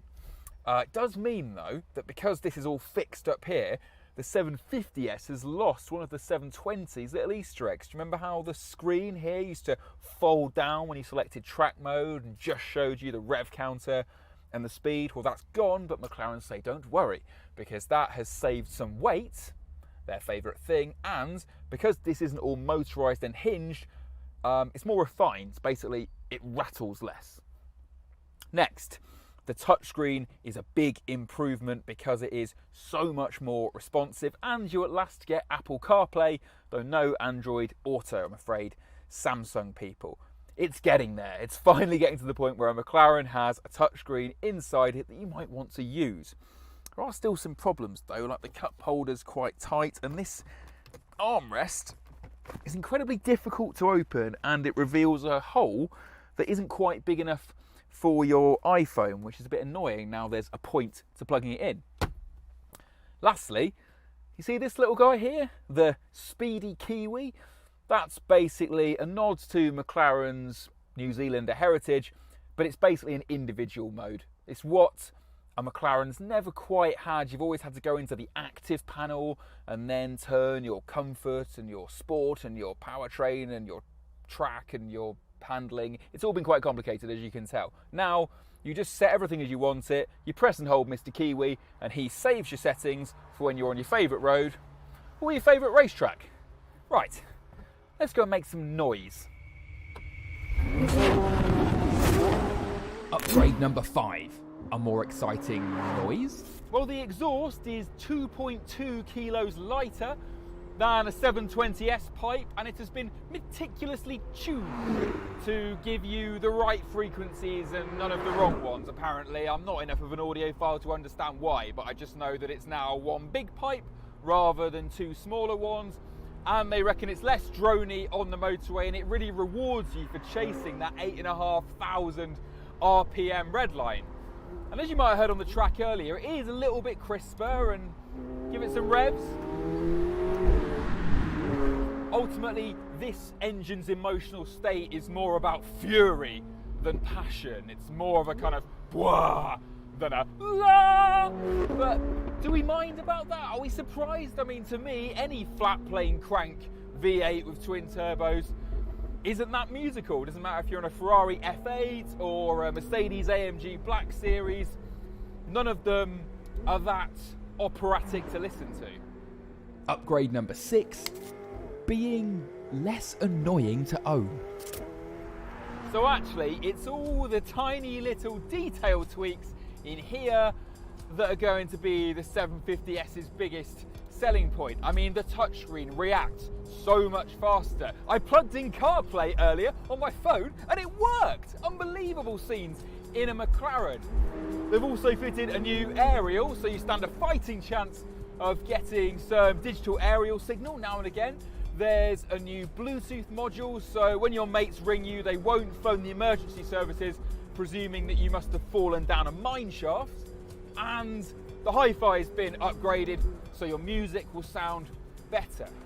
There's also a new reversing camera, which is higher definition. Look, I know that is not going to make the 750S more bedroom poster material. No one's going, oh, I wonder how good the backup camera is. But you will be wondering that when everyone's looking at you and you're having to do a parking maneuver in a busy high street. Little things like that are what make supercars that are this easy to see out of and this easy to drive and this gratifying.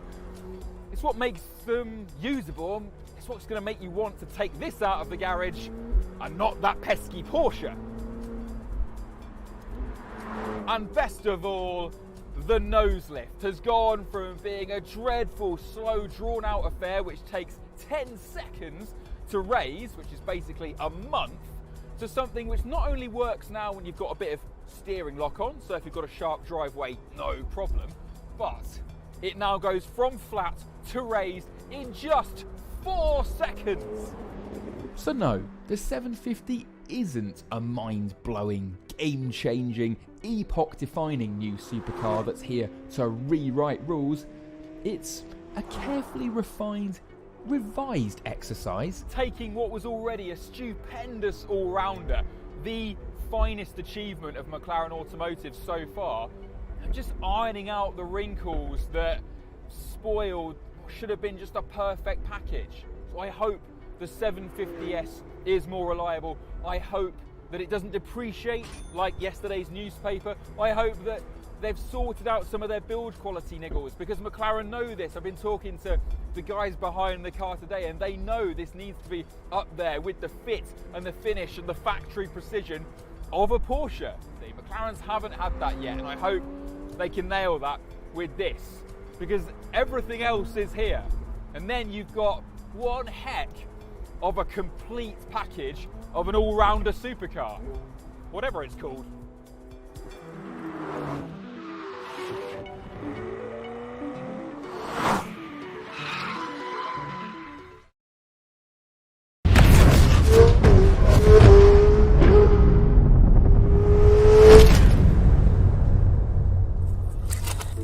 Enzo Ferrari loved racing cars, we all know that.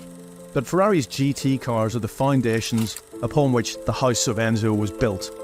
We're talking a series of stunning front-engined V12s, almost exclusively bodied by Pininfarina and enjoyed by all sorts of amazing characters as Italy was resurgent in the post-war period. Hollywood's new showbiz elite was getting on board too. The Roma riffs off the whole La Dolce Vita thing. Now, in losing its roof, the Spider adds an extra shot of espresso to that heady mix.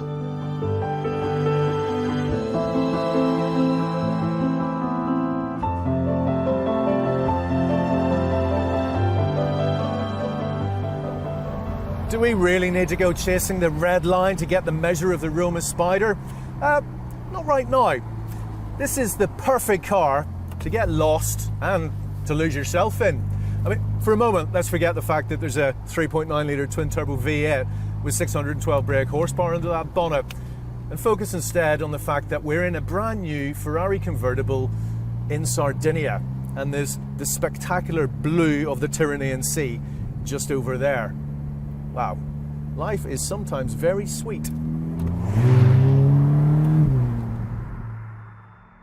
Ferrari hasn't made a car like this for many years. In fact, there hasn't been a front-engine Ferrari Spider since the 365 GTS4, better known as the Daytona, in 1969. The Roma embodies understated luxury rather than screaming its potential, and dares to put style ahead of driving dynamics. Only just, though. The coupe also brought in new customers for Ferrari thanks to its less extrovert appearance and attitude. The Roma Spider doubles down on that elegance. Aston Martin, Bentley, Mercedes-AMG and Porsche all patrol this turf with some of the sexiest cars currently on sale. So, even for Ferrari, there's work to be done here. What's new on the Spider? Well, forget the bulky and heavy hardtop from the now out of production Portofino. This car has a classic canvas roof with a special weave and 5 layers for more refinement. The sills are reinforced, there are new structural elements at the rear for the roof, and there's an integrated wind deflector in the rear seats to minimise turbulence in the cockpit. It has a centre duct, so it's technically an aerodynamic device. The roof stashes away in 13.5 seconds at speeds up to 50 miles per hour.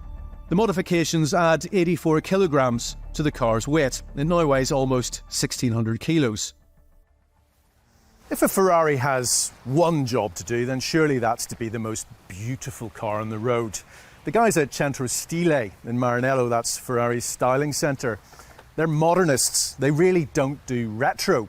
That said, Chief Design Officer Flavio Manzoni cites the 30s and 40s Savoia Marchetti aeroplane as an influence. It's a beautiful looking thing, by the way, and you can kind of see the relationship between that and the body size. It's almost got a fuselage feel, the Roma Spider. It's also, of course, a soft top in the old school. So it's got classic convertible proportions and feel to it, atmosphere, attitude, whatever you want to call it. From some angles, particularly from there across this area, I think it's almost like a Barchetta. Bit of a Porsche 911 Merc SL vibe going on at the rear. You know, it's pretty tidy, well proportioned. Maybe these rear headrests sit up a bit high, spoil the purity of the line. But honestly, if you have eyes in your head, you can see that this is a genuinely pretty car. I'm sorry about all this dodgy Italian pronunciation. It just happens. Let's have a look at the front. I reckon the Roma's prettier in Spider form than it is as a coupe. Even with the roof up, it looks pretty sensational. I think we've got used to the chiseled modernism, there's that word again, of the nose. People were a bit sniffy about the perforated grille when the Roma was launched in 2020, I think it was. But we got used to it. We got used to the kind of narrow eyes of the headlights, those LEDs. One thing that I don't think you can get used to, though, I'm certainly not, is this blooming great big lump of plastic here, that sensor. I reckon the Centro Stile guys finished the car, and then the marketing guys came along and said, oh, by the way, we've got to put all the sensors and cameras and all that nonsense that nobody really likes. I don't. And they went, oh, well, where are we going to put it? And here it is. Maybe when they do the facelift, they'll figure out how to integrate it properly. Gone are the signature round rear lights, replaced by minimal rectangular items. There's more aero than the Portofino got. There are vortex generators up front, and a deployable rear spoiler, which has a low drag, medium downforce and high downforce setting. The Roma Spider will do 198 miles per hour all out and accelerate to 62 in 3.4 seconds. So it might be a comfier GT, but it's still a Ferrari. Have you been keeping up with Ferrari's adventures in the exciting world of the human-machine interface, or HMI for short? I do hope so. It's a bit complicated though, so bear with me. There's good news and bad news. The good news is the driving position is wonderful. The steering wheel feels great, the view ahead's lovely. These paddles for the gear shift are nice and big, easy to operate, and they're fixed to the steering column. It gets more complicated when you actually try and use the main display. Okay, it's 16-inch in size, high def, the graphics look cool. It gets trickier when you start trying to navigate your way through the menus in the screen. Okay, so there are touch pads that you operate with your thumbs, one on the right, one on the left. The one on the right gives me vehicle audio navigation and the settings. I can access the ADAS and the lane assist, departure, all that nonsense. So I turn it off via there. The rev counter remains central. You can move the nav display to the other side. But really, there's probably just too much going on. It's a bit overwhelming. It gets easier to use as you get used to it, but initially it is truly bewildering. And the steering wheel, well, Ferrari insists on loading everything onto it. Interestingly, I saw that new Alfa Romeo 33 Stradale recently, and they'd done the exact opposite. They'd got rid of everything, and it looked incredibly refreshing. Ferrari, though, we have the indicators here, we have those spars, we have the switches for the wipers, we have the lights over here, there's the strip light up here. This is an option. It's nice. As you rev, it goes red, like in an F1 car. Thankfully, though, the Manettino, which has been a staple on Ferraris for about the last 20 years, it's still here, and it just demonstrates what it's like when you've got a physical button to play with. It really works. This gives us control over the drive modes, the chassis settings. So we have wet, we have... what else do we have? We have comfort, we have sport, we have race, and we have the fun button, ESC off, for when you're feeling a bit slidey, as the great Colin McRae once said. Really though, I think there's just a bit too much going on here. It does get easier to use when you get familiar with it, so I shouldn't be too hard on them, but there's too much going on. The Roma is also bedecked with cameras, and it's fitted with the dreaded ADAS. Personally, I hate all this stuff, and it has no business being on a Ferrari, except that as of 2024, it's a legal requirement. It's also relatively easy to turn off, although you have to do it every time you start the car up. There's a hidden engine start-stop button, an annoying haptic touchpad adjusts the door mirrors, and even the door handles are, well, basically buttons now. Has Ferrari become allergic to physical touch points? Does feel that way. You also have to prod the central screen here to operate audio and aircon. Ferrari says this is all in service to the eyes on the road, hands on the wheel mantra, and even has biometric tests to empirically prove that there's reduced distraction for the driver. I beg to differ. Bring back physical buttons, please. The cabin itself has a nice ebb and flow to it and is more inclusive for the passenger. The drive controls in the centre console here mimic the old open gate of manual Ferraris, but it's not just a design conceit. Full-grain Frau leather or Alcantara is available in the interior. Like all modern Ferraris on magnetic dampers, the ride quality is amazing, and this road is very well surfaced, that's to be said. But I'm pretty confident it would feel just as good on some of the rubbishy B roads we have back home. Now that was only part throttle, only a little, one or two of the lights flickering on the steering wheel. Oh, this is a great bit of road. This is supposed to be Ferrari's softer GT. My God. This engine has won every award going in the last 5 years. You can see why. Just punches so hard in every gear. Could do with a little bit more feel from the brakes. But I love the steering. Yeah, I can feel the rear end loading up. It feels relatively softly sprung. It rolls a little bit. But the handling is more taut than it was in the Portofino, which this car effectively replaces. Oh man, modern Ferraris, the hardware is great. You know, they've done great chassis for years, but they're such geniuses with the software now. There's so many different systems in this car. The side slip control algorithms, they're up to version 6 of that now, so there's hardly any understeer in this car, and if I was to turn the ESC off and all that, we would be pretty slidey out of some of these corners. But, you know, you don't need to do that.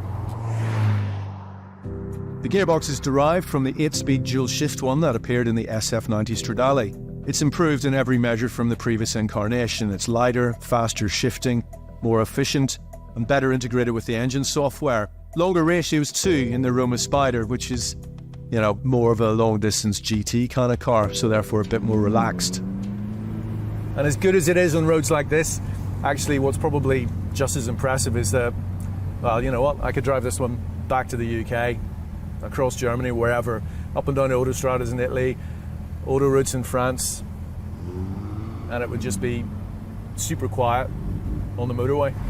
They've worked really hard on the acoustics of the canvas roof. It's got 5 layers and some fancy weave. That's more for the aesthetics than the sound, of course. But you can talk to your passenger at motorway speeds perfectly happily. Ferrari has gone bewilderingly digital, but beneath it all is a deeply satisfying car to drive, both quickly and not so quickly. The steering is wonderfully linear, and it's less edgy than in other Ferraris. Actually, not to do with what they've done with the rack, because they haven't changed it over the coupe, but because of some alterations in the suspension kinematics. Also, be mindful of the fact that you can choose between Bridgestone, Michelin and Pirelli tyres, and the car will feel different depending on what brand of rubber you go for. The Roma remains unflappable all the way up to and even beyond the limit, and you really do have to push it very hard before it gets all extrovert.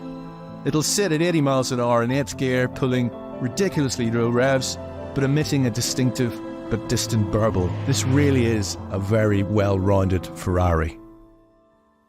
So about this whole new Dolce Vita thing.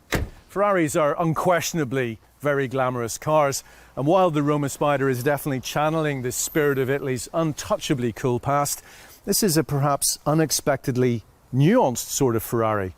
It's modern, high-tech, very pretty and extremely fast, but it's also strangely subtle. You know what? We're good with that.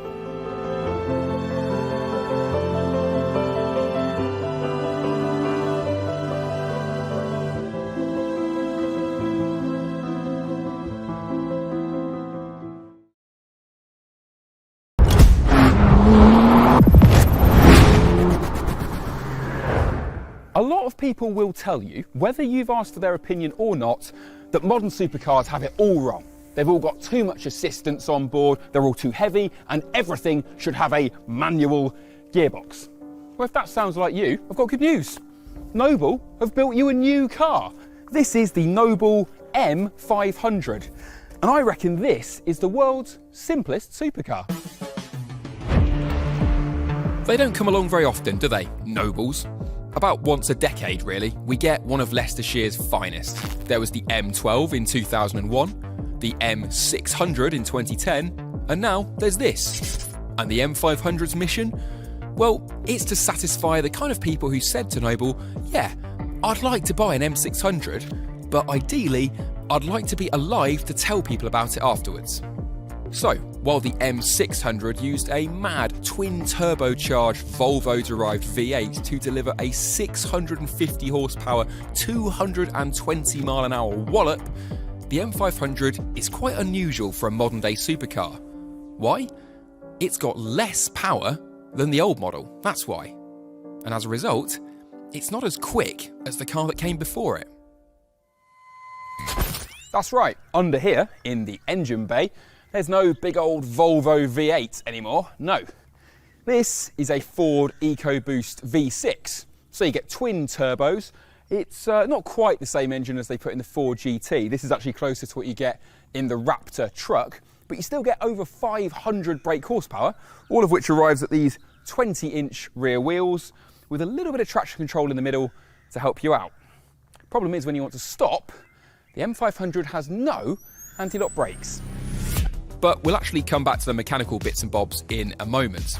While the M500's parked up, we need to have a think about how it looks, because no matter how much you prefer your supercars medium rare and simple, styling does matter.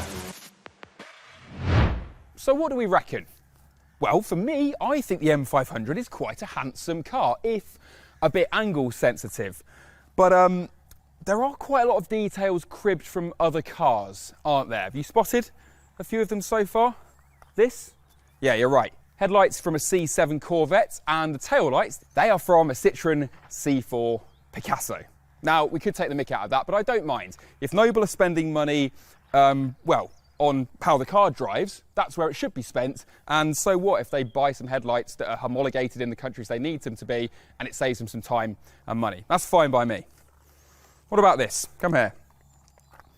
Was there a suggestion box in the factory asking everyone what their favourite supercar was? I think there might have been, because big flank here is full-on Bugatti Chiron. This strake in the intake, quite McLaren 12C. And then you remember I mentioned the 4GT earlier? That's not a 4GT engine, but we have got some 4GT flying buttresses blending round into a kind of Lotus Evora-ish rear wing. And where all the details come together at the back, that's where I'm not so keen. But I have to say, this thing has got a huge amount of attention today. That's why we've had to run away to an old military base for some privacy. And every time someone has stopped us and gone, wow, what is it? They always guess a really huge price. Noble wants to charge 150, probably under 200,000 for this, but all the guesses we've had from passers-by have been way over £250,000 quid. So you'd have to say the M500 definitely looks exotic enough. And also, it might be more practical than you think as well. Bear with me. Let me just reach in here. Oh yes. Pop open this huge bonnet. And we find, I mean, that is a decent sized boot for a British cottage industry supercar, right? And that's not loose wiring in there, by the way. That is a convenient plug so you can connect your trickle charger over the winter. I mean, attention to detail, practicality, the British can do it as well, sort of. And since I was in here briefly, let's have a proper look around. Want to get my other leg in. Oh yes. All of you who think that supercars are too complicated these days, this is what you want, right? It is pretty, I wouldn't say basic in an M500, let's call it focused. Everything's covered in dark Alcantara, you've got some contrast stitching. In fact, if I wake it up, you can see the screens come to life. So actually some quite cool, very clear dials there. This will have your Apple CarPlay if you want it, and then this touchscreen here does your climate control. So by putting things in screens, they don't have to just steal all the buttons from a Ford. There we are. I'll just turn the air conditioning off while I'm talking to you. There are some Ford buttons if you go looking for them, the indicator stalks, the lights, the locks. But ultimately, are people expecting it to be as bespoke as a Gordon Murray T50? I don't think so. Let's get the basics out of the way. Look how much headroom I've got. I'm 6 feet tall, I've got plenty of space, I've got nicely trimmed armrests. Look at that, remember handbrakes, remember gear levers? We'll come back to that. Problems, I think, are just the packaging. I'm 6 foot tall and there's nowhere for my left leg unless it's on the clutch. You're kind of getting trapped a little bit on this steering column shroud here, and this is as high as the teeny tiny little steering wheel goes. I can't quite see all of the rev counter. I can see up to 2,000 RPM, and then I can see the red line. So that's my excuse in a moment when I keep crashing into the rev limiter. Anyway, should we go for a drive? Okay, now I've got something to get off my chest right away. This M500 is the prototype. The prototype. Noble's not a company that can afford to have a fleet of cars testing in the Arctic and Death Valley all the time. They've got this one in the world, and it has been built to do the hard yards. So it's been hand built basically, and that means if you see some dodgy panel fit, that's why. I have to say, I've driven British sports car prototypes and customer cars that are way worse off than this for build quality. I'm really impressed. It hasn't even got any squeaks or rattles. But the fact that it's a prototype means there are a few things that aren't quite finalised. For example,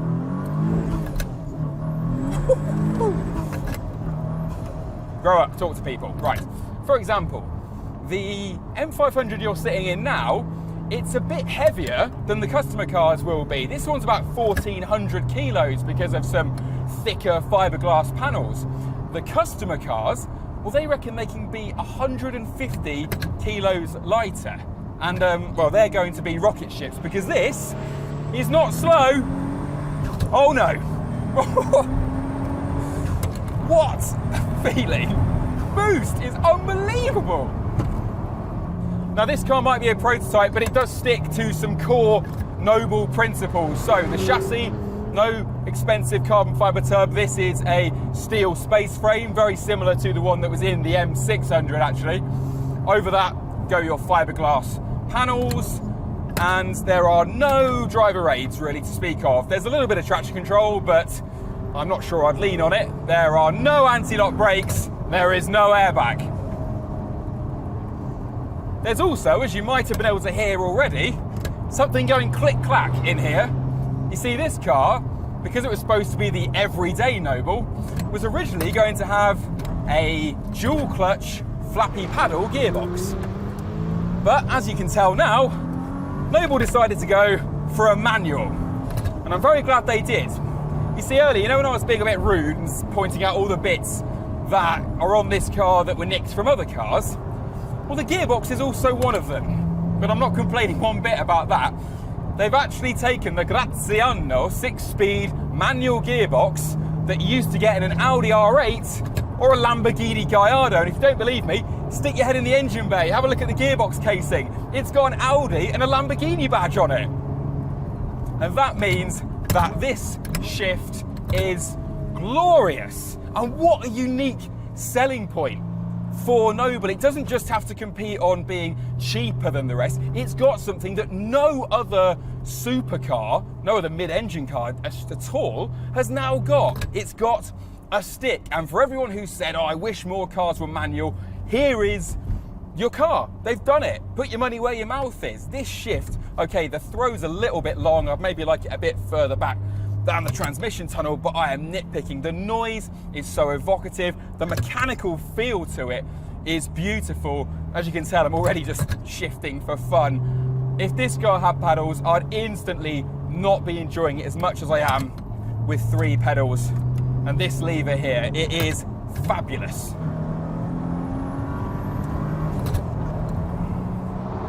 Now, since we're on a bit of a quiet road, I'm going to break the rest of the car down and tell you what I can about it. So what should we start with? Start with the steering. So it is power assisted, but there's a lovely amount of feedback and communication coming back. It's quite heavy. It's quite unusual for a supercar now, that, isn't it? Everything's got super light, darty steering. This, you get quite a lot of response just off kind of straight ahead. And then as you tip the car into a corner like that, it really does weight up and you've got something to really bite into, kick back, and yeah, now and again the car is deflective, but I'm sure that could be trimmed out with some setup if you wanted it. I actually think it's a great compromise for a British road. Stick it through here, know exactly where the front end is. Yeah, sold on the steering. We should probably talk about the engine. Now you see that?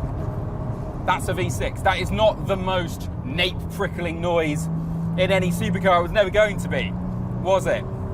The M500 is not an engine car, it is a chassis car. We're going to come on to the chassis because it's all good news. But the engine, what I like about it is that this is a car that celebrates the fact that it is turbocharged. That's very Noble as well, going back to their earlier cars like the M12, which had this hilarious wastegate chatter. This has got the same thing. I don't know if you'll be able to hear it, I don't know if the microphones will pick this up, but the boost builds, there it goes, and then you just get that shunter on the overrun, and then I actually quite enjoy that. It's not as fun as chasing a 9,000 RPM redline, but compared to a lot of the other turbocharged sports cars and supercars, Porsche 911 Carrera and Ferrari 296, they're always trying to hide their turbocharging with those super clever torque maps for every gear and variable vane, whatnot. I can't understand any of it, but I understand when I get in the car, I just never fall out of the boost zone. In this, you do. Plus, when the boost comes in, bang, there you go. It is not as linear as you're used to in a modern supercar. There's a bit of lag, and then bang, it really, really whacks you with it. So you've got to be awake to that, but that's all part of this car's character, I think. Whereas the Italians, they want to delicately drizzle turbo lag onto your meal, a waiter just caressing it down. This is like having a lump of cheddar slammed in your face, okay? It's not subtle about it, but it is still enjoyable. Okay, and now the M500's best bit is the chassis. Just the way it goes down a road and round a corner is beautiful. It is right up there with the best of them. Lotus, Alpine. In fact, yeah, Lotus is a good comparison because I feel like Lotus, if you were going to build an Esprit, you know, new supercar, don't bother. This has sort of nicked it from under your nose now. The body control and the compliance, the way it just gets on with a road, and just deals with pretty terrible British tarmac is sensational. Honestly, I cannot believe it, particularly for a prototype. It's McLaren-like, except McLaren, well, they use, you know, hydraulically cross-linked, actuated, adaptive dampers. This has got something called a shock absorber and a spring, and it's literally as good as a 720S down that road. It's a stunning achievement. Just goes to show what can be done with old school engineering, like with the turbos, like with our friend down here, the gearbox. It is super, super satisfying. And yeah, okay, the interior I might not want to sit in every single day, but with this chassis, you could absolutely use this car all the time because it's just so compliant. Wow. While we're just burbling along, let me tell you something else. Visibility, really good out the front. I mean, the windscreen's quite narrow, but what I really like is the way the design of that bonnet falling away means the tops of the front wings and therefore where the front wheels are perfectly sighted. That is exactly what you need when you're placing a mid-engine supercar on twisty roads. Decent view in the mirrors, back window, not so much. But then this, you know, screen gubbins here, I've no idea how the radio works, but the reversing camera is excellent. There's just no understeer in this chassis at all. God, the British can build some really, really good stuff out of other people's leftovers. We are the ultimate dumpster chefs. Now, you're probably expecting me to root quite hard for the home team here because I am British. This car was designed and engineered in Britain, and therefore, you know, what, I'm going to be all patriotic about it? No, I think that, well, actually, it really winds me up when people, out of some sense of duty to the king, give the likes of Aston Martin or Jaguar or Lotus a bit of a free pass when the car's not up to scratch. And if they hadn't, then maybe those companies wouldn't need bailing out of a crisis every 10 minutes. But yeah, I hope I've been fair. This Noble is not finished. It's a prototype. There's bits and bobs that they need to work on, particularly in here. But that doesn't mean that this car doesn't have a place, doesn't have a purpose. If they can get this out for 150 grand, this with a manual gearbox and just a sense of it being developed brilliantly with the ingredients they've got, is absolutely worthy of being the entry-level analog supercar. Your poor man's Gordon Murray T50. I'm not expecting it to be an everyday car despite the big boot, even if they do sort the air conditioning out. I don't think that when the M500 does enter production, you know, the used market will be swamped with a tsunami of Porsche 911 turbos. But I still think that this is a great sweet spot for Noble to be in. They've tried doing the sports car, the M12, they've tried a full-on super hypercar, the M600, but this, the M500, could be that Goldilocks moment for them. Only way we'll know if it does work out is if all the people out there, all of you who think that supercars should have a manual and no driver aids, you've got to go out and buy one. I think you should.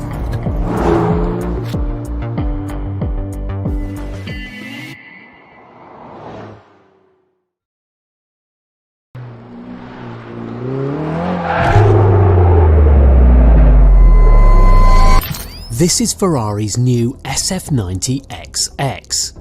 You know about the XX programme. Road cars turned into limited edition track specials like the 599XX and FXXK. But this one is different. It's Ferrari's first ever road legal XX. So naturally, Ferrari said we couldn't drive it on the road.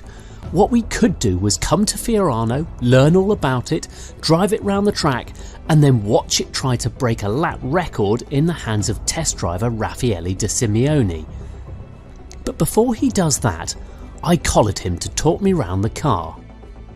Right, now so what I wanted to find out is how this car differs from a regular SF90, because it's only, what, 10 kilos lighter than an Assetto Fiorano, and you've only got about another 30 horsepower, so you haven't got the big step changes we've seen in XX cars before.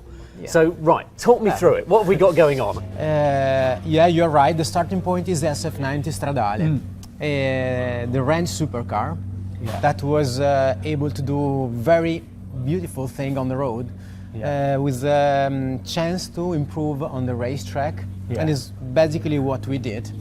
because to get the car faster on the racetrack, normally everybody goes on a specific development on the tire, because tires is the main actor of going fast around the track. Because it's a road car, because this is your first XX road car, so you need to work with a road tyre, I guess. Because the name exactly is the X6. In the X6 program, there is a touch of innovation and learning. It's a sort of laboratory exercise. So, not that much lighter and not that much more power, but a lot more aero. So you've got more cooling coming in and then venting. So you've got a radiator, so no front boot anymore. No, but lost that. No, we never had on the front. There wasn't very much, was there? No. So, but you now vent the air. So that's cooling for the hybrid system. Yeah, right. Venting through there. Right. And this allowed us not to push the hot air on the body and close the underbody with a huge effect on the front vertical force generation. Rafa is talking about downforce.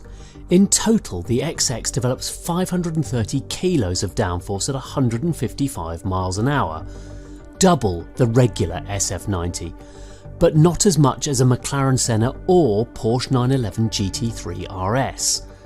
It does, however, have power on its side. Working together, the twin-turbo V8 and 3 electric motors now develop 1,016 horsepower. And there's less weight too, albeit only a 10 kilo drop to 1,560 kilos without fuel or fluids. Other tweaks have been made too. The gear shifts are snappier, the noise is enhanced, the brakes upgraded, the seats are new, and it borrows the 296's remarkable dynamic control brain. Top speed is slower at 199 miles an hour, but the 0 to 62 sprint falls to just 2.3 seconds. And when you do the lap, are you full traction off, or do you let the electronics keep involved? I keep the electronics involved. Do you? It helps. Does it? Helps. We are in the era in which 1,030 horsepower car can manage by people, but it's more for burnout or cinema to disengage everything out and get the maximum out from the car. Once you understand how to get the maximum out from you, and to be honest, the driver plus the car makes more than two. You work with the car, integrated in the car, because the traction control, the electronic differential works to help you to manage the car and get the maximum. And then just one lap, or you can do 2 laps, 3 laps? I could do 2, but it's like Q3 with red tires and F1, so single. 1 lap, one go. And do you think you already know how fast it's going to go? Yes, I have an idea in my mind. And the simulation tell us and predict what is supposed to be. So I cannot go too fast, otherwise the simulation burn away. Work. But no, I'm joking. Compare the X6 Stradale with the SF90, with the 296, and all our predecessor. That makes a beautiful ranking in the history of road cars. So the fastest Ferrari road car ever? Today. Cool, well listen, best of luck. Thanks. Have fun. I'll do my best. Grazie, Ollie. I'll enjoy watching. Let's leave Rafa getting ready. I've got something to show you. Slightly random interlude time, but it's not every day you come to Fiorano, so I wanted to show you around the place a bit. That behind me is Enzo's house. It really is where he used to live, and it is smack in the centre of the track, and I mean it. Look, here's this new display area they built a couple of years ago, but the other side of this wall, it's literally the track. That is the main straight, and you can see how industrial it is, how built up it's got around here. But it didn't always used to be like this. Come with me and I'll show you.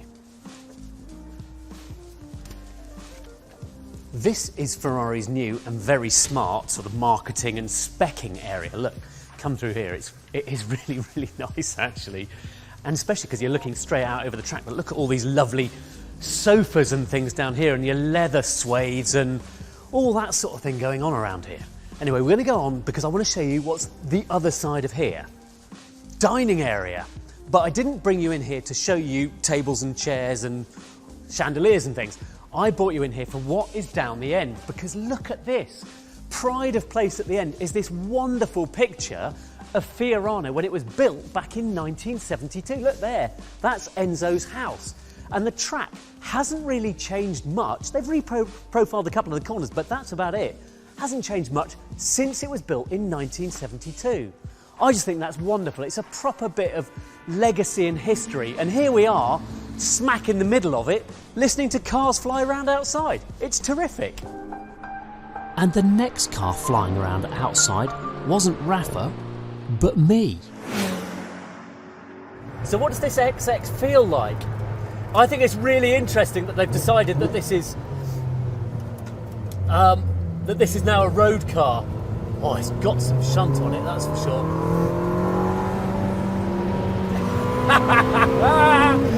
Oh my word. Okay, it's super fast. It's got loads of grip through these S-bends. I love this section. Oh, it's so good. Oh, it just feels like you're going to take off. So we're in race mode at the moment. I will go for a bit of CT off in a second. Oh my word, it's so fast. Right, CT off mode, manual gears. We'll try and keep an eye on the rev counter as well as everything else going on. It might be a little bit full on. Going to use third gear here. And then, oh, there we go, playful. What a ride. Right, we're going to try third round the hairpin and just let the hybrid system jet me out the other side. There you go. Well, it's invigorating. It's softer than I expected.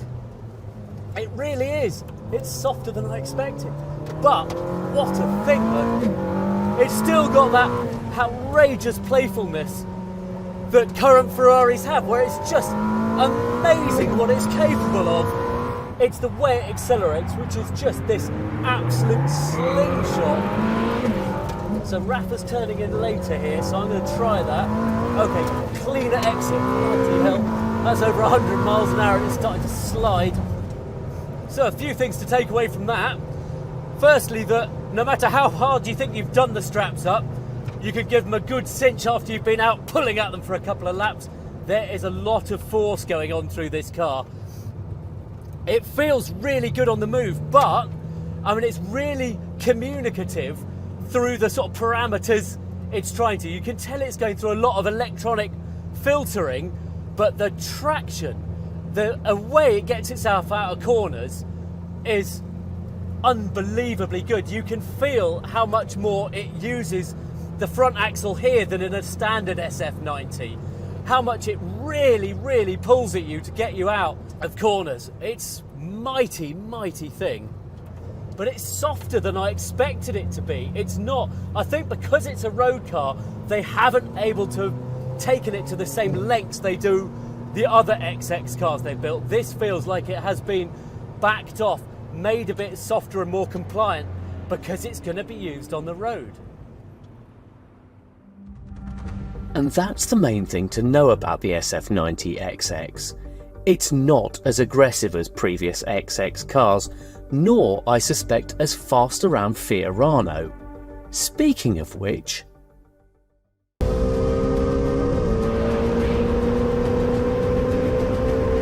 The secret of a fast lap, Rafa reckons, is getting out of Fiorano's slow corners as quickly and neatly as possible. Something the SF90 is shockingly good at. But even when I was driving it, you could feel that the road tyres were the limiting factor. It doesn't appear to hold Rafa back.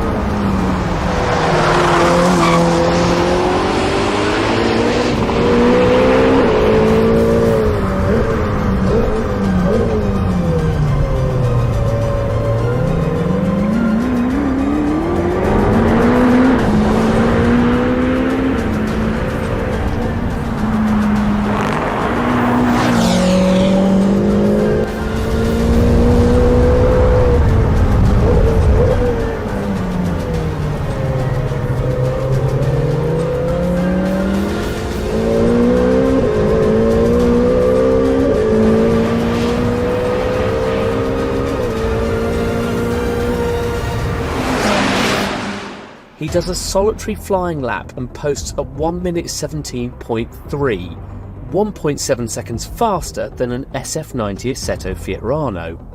1.7 seconds is a decent improvement, but it's not the improvement we're used to seeing from XX cars. For instance, the FXXK was 5 seconds quicker than the LaFerrari and remains substantially faster than this latest XX. You could look at the SF90 XX cynically as a way of selling a bunch more cars. It is going to be built in far greater numbers than any previous XX, 1,398 in total, and 599 of those are Spiders. Additionally, although it costs from £660,000, it will not be eligible for XX programs or events, which means it devalues the XX brand slightly. It feels like a car created by the marketing department, but finessed by the engineering team. As ever, that's been done with real panache, even if its trackability is compromised by its tyres and compliant suspension. A road car, remember.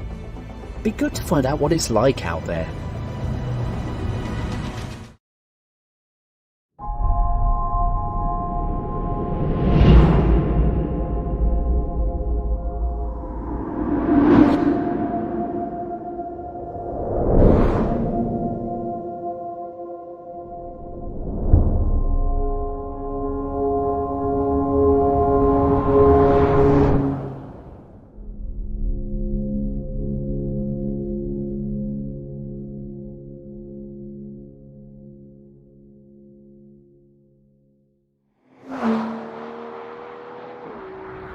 Normally, Top Gear tests new cars, and on the face of it, that's what we've got here, right? A 2023 Aston Martin DBS 770 Ultimate.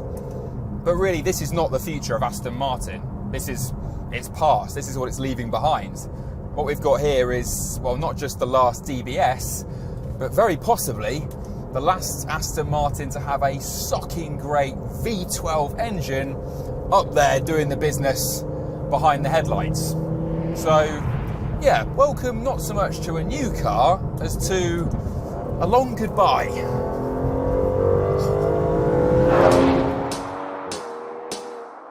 Now, there's absolutely nothing original about a car company churning out a special edition to help sell off some of the old stock, usually right before a new car comes along. And on the face of it, that's exactly what Aston Martin's up to here. Ye old DBS gets a dollop more power, and then you'll forget all about it straight away, because there's the new DB12, then there'll be the Valhalla hybrid supercar, and well, if the Red Bulls do us Formula 1 fans a favour and crash into each other, then Fernando Alonso might well earn Aston Martin its first ever Formula 1 victory this year. But don't just think that this is, Aston Martin finding some roast beef and Yorkshire pudding in the factory freezer, reheating it and pretending it's a Michelin star meal. No, this is not just one of those special editions that's old leftovers. This is the most powerful, fastest, and actually very possibly the best front-engined Aston of all time.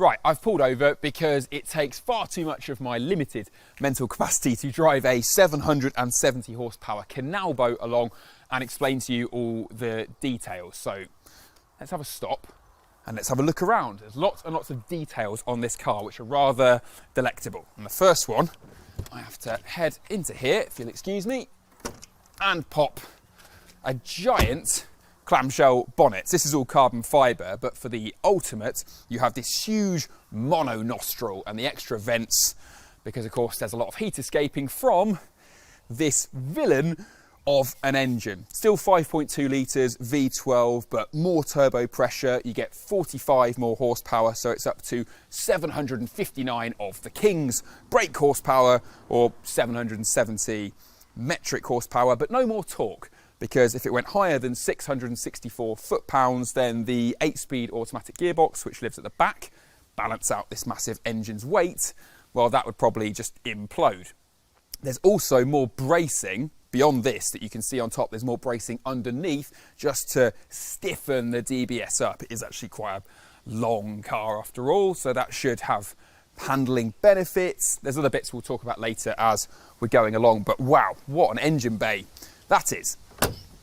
I mean, yeah, it's going to be traction limited off the line, isn't it? 0 to 60 is going to be a 3-point-something seconds. It will do 200 miles an hour, but this is not a numbers car.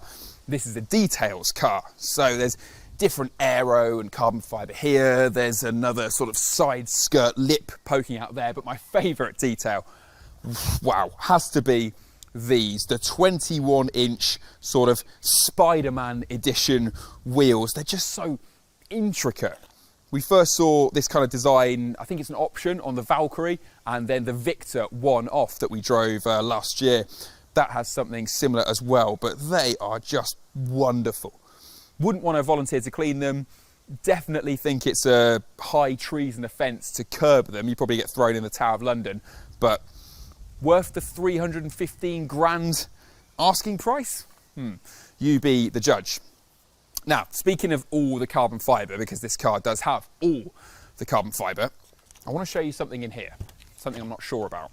You see, if you buy a DBS Ultimate, you can get these carbon shell bucket seats. Now, if you know anything about sports cars, if you've maybe been in an old sports car before, you'll know that over time, the driver's side seat bolster will collapse from years and years of people flopping down onto it. So, apply right leg, extend, flex, and ow, bang your head on the roof, and then this thing just bites the underside of your thigh. It's excruciating. I mean, can you hear that? Can you hear how rock hard that is in your sort of svelte Super GT? It is brutal. That is car designed by S&M. Anyway, I know you're not feeling sorry for me, so shall we?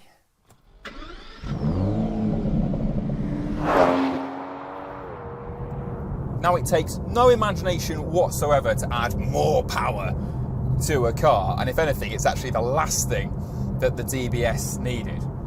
But actually, what the Ultimate really is a collection of everything that Aston Martin has learned about producing this car over the past 5 years. And it's downloaded and distilled them all into this car, but then all those lessons will then reappear in the next one, in the new DB12. And what are those lessons? Well, it's just tweaks and sharpening that take this from being kind of a lazy Super GT into something that's a bit more of a brute. So, they've been busy tweaking just about everything that moves. There's stiffened up steering mounts, Aston's had another go at the power steering calibration, they fiddled with the ride settings, and there's the aero tweaks. It doesn't sound like night and day stuff on paper. You would have to be a real upper echelon car geek to spot an Ultimate Edition. Actually, you've got to be really, really lucky to spot one, because only 300 coupes will ever exist, along with 199 Volante drop tops, and guess what? They're all sold.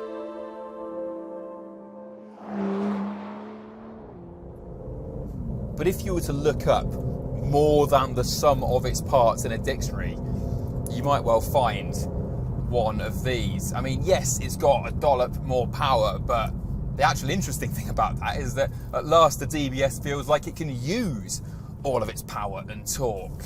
The way that the gearbox has been refined, the tweaks to the suspension, just no longer has that sense of being a slightly wayward dragster.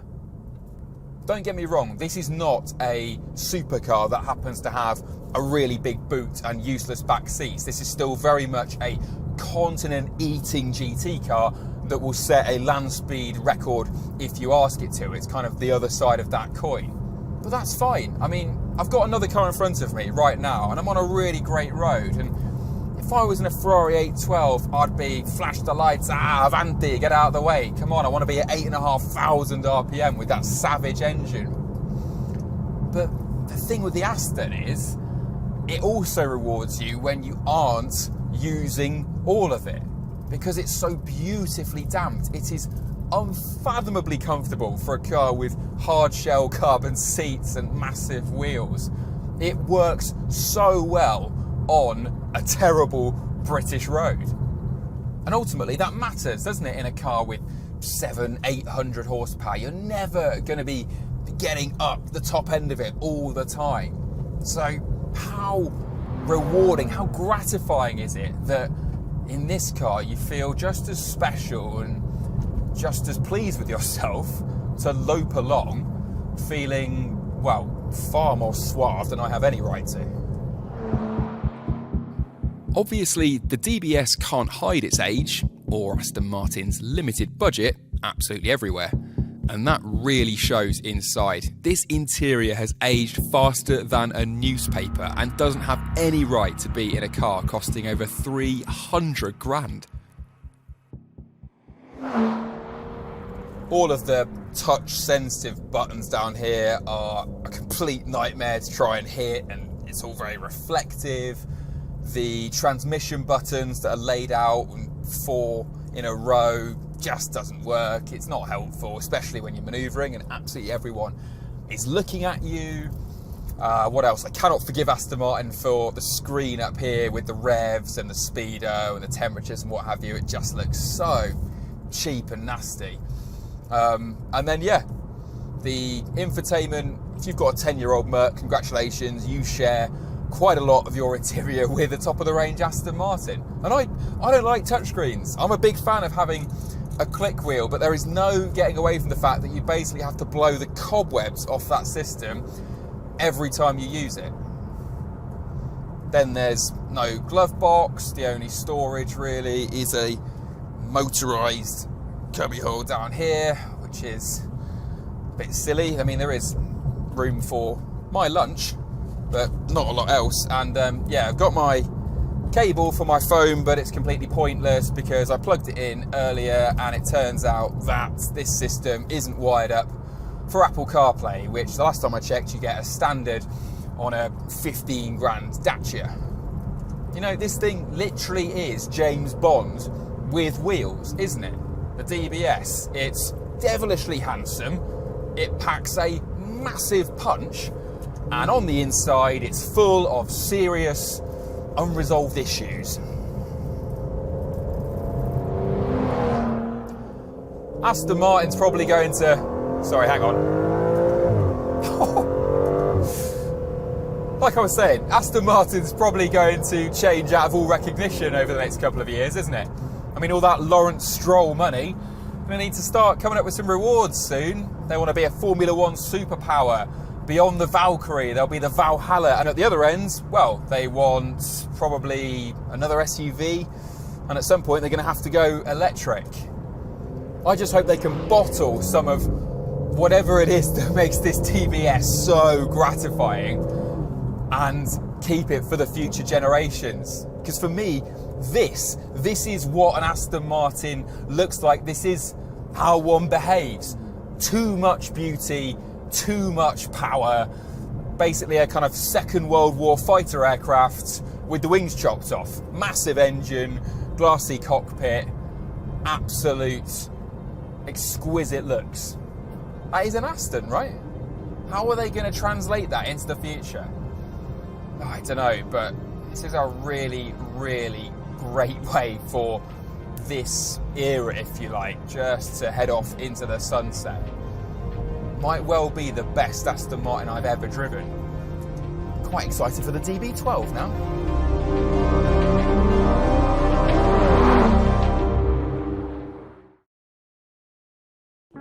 Simple one, this. If you're the kind of person for whom an overdraft is just an open door in your stately home, then which one of these two cars would you choose for gambling around your personal estate? The Lamborghini Huracán Sterrato or the Porsche 911 Dakar?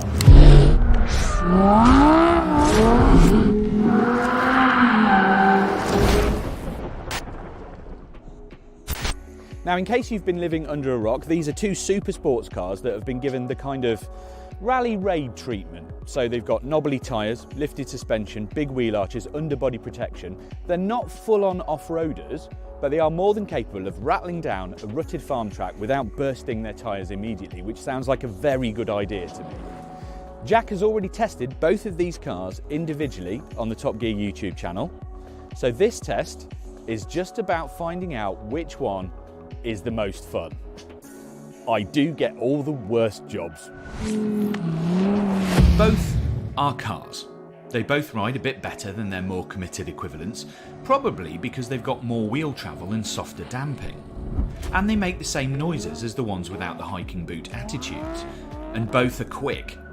Both a bit more comfy and real-world usable than the versions with rubber band tyres. Now here's a surprise, because I prefer both of these cars than their faster equivalents on the track. Now, I know they're slower, I know they haven't got as much cornering G, but what we're trying to figure out here is what's fun. And I think if I was going to do track work, I'd actually get a dedicated track car. I wouldn't bother with a road car driving it on a circuit. And when it comes to having a laugh, both of these cars are a lot more fun than their very committed equivalents. But the Porsche is actually the more mature car. It's got an 8-speed PDK, so it's slightly shorter geared, and the four-wheel drive system feels much more like a 911, so there's a little bit of understeer, but then if you keep in it, kind of transfers into oversteer. It feels a bit like a cross between a Cayenne and a sports car, so you've got a slightly higher eye line, but there's not the weight behind it that a Cayenne's got, so it's actually really a lot more pliable, a lot more sort of friendly than the Lamborghini. The Lamborghini is sort of wild and making massive amounts of noise and always very razor sharp. This is more biddable and a little bit calmer. I mean, neither of them will do a decent lap time. They just won't do it. But what they will do will provide maximum smiles per mile. It's just a bit more mature. There's a 3-litre twin-turbo flat six in the mid-rear, the same as the Carrera 4 GTS, and it chucks out 475 brake horsepower through an 8-speed PDK. And that gearing means that despite being heavier and making less power than the Lambo, it's exactly as quick to 62 miles an hour from rest. Both of these cars get there in 3.4 seconds, so neither is going to get dragged from the lights despite the extra height. But the Sterrato is really daft, and it makes this noise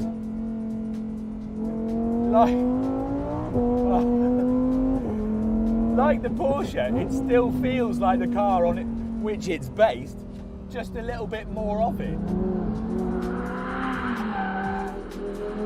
But there's more aggression innate in the Huracán than the 911, and it does show. There's roughly 600 brake horsepower from that mid-mounted 5.2 litre V10 that's purely naturally aspirated, hence the glorious noise. Then there's the less silky 7-speed box.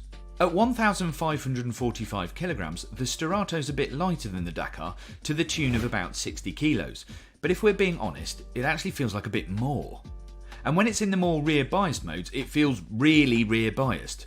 The 911 feels like you have to provoke it a bit to be a bit silly, but with the Sterrato, you just have to raise a questioning eyebrow, and it's already on its feet with mischief in its eyes. It always feels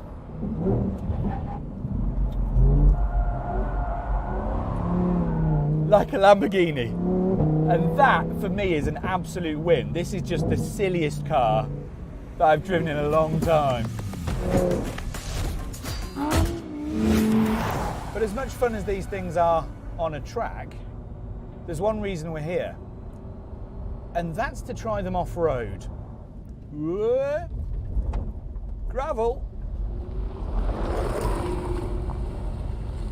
Now the Huracán Sterrato is exactly as you imagine a rally raid Huracán might be. It's noisy, it's leery, and it's very, very silly. Now there's a rally mode that you can choose with this little selector here, which pushes the majority of the torque to the back axle, so you can pretend to be a proper rally driver, except in my case without any of the skill. The only problem with the Huracán is that it's not a proper off-roader. It's low, it's wide, I can hear all the gravel and the rocks kicking up in the wheel arches. It's skimming the grass in the middle of this little country lane here. But I always feel like a bit of a hooligan when I hear that kind of noise underneath the car. I can't help but feel though that this isn't a car for serious faces, because it just makes you grin all of the time. The Porsche might be better, but this is definitely more fun, and for me, that's a winner. The Dakar though, it's slightly more conservative and more precise than the Sterrato. It's still got a rally mode which sends more of the power to the rear wheels, yeah, and it's still massive amounts of fun, but where the Sterrato is busy smashing through things and kind of singing the song of its V10 people, the Sterrato is busy making sure you actually get where you need to be. It's making maximum progress rather than the most flamboyant progress, if you get what I mean. And part of that is borne out by the fact that the Dakar also has a proper off-road mode as well as the rally mode. And that distributes the torque between the two axles, whoa, brilliant, a little more evenly, but it also allows you to jack the car up under speeds about 105 miles an hour. Now, that says to me that this car is more prepared to get you where you need to go than anything else. Whoa, it just handles all of these bumps so beautifully. We're on a really rough track, and I bet you can't even tell, and it's narrow, and the Porsche is just a little bit easier to handle, and it's actually really good fun. The Sterrato feels very low and wide, and this Dakar just gives you more vision, and actually that's quite comforting. It's not, however, as exciting, which is basically what we're here for. Right, we came here to figure out which one of these two cars is the most fun. Not necessarily the best car, just the most fun. And it's not actually that hard to figure out. The Porsche 911 Dakar is immense. You actually could get to places off-road in it with very little worry that bits would fall off or the engine would cough itself to death. It feels utterly secure and has a broader usable remit than any other 911. Feels like a properly engineered iteration with all the bulletproofing that you come to expect from the German manufacturer. It is, in my opinion, possibly the best 911 Porsche makes, and I love it. It's still mad, but it's a metered, thoughtful, precise kind of madness. It's the one I'd want to drive every day or spend my own money on. The Sterrato feels more of a skunkworks project in comparison. It's a street fighter compared to a martial artist. Bluntly, the Porsche is the better car. But the Lamborghini Sterrato, well, I have to say, it's just got that, what's the phrase, mess around and find out attitude, except with a bit more alliteration. It is maximum silly and therefore maximum fun. And in this test, that's what makes it a winner.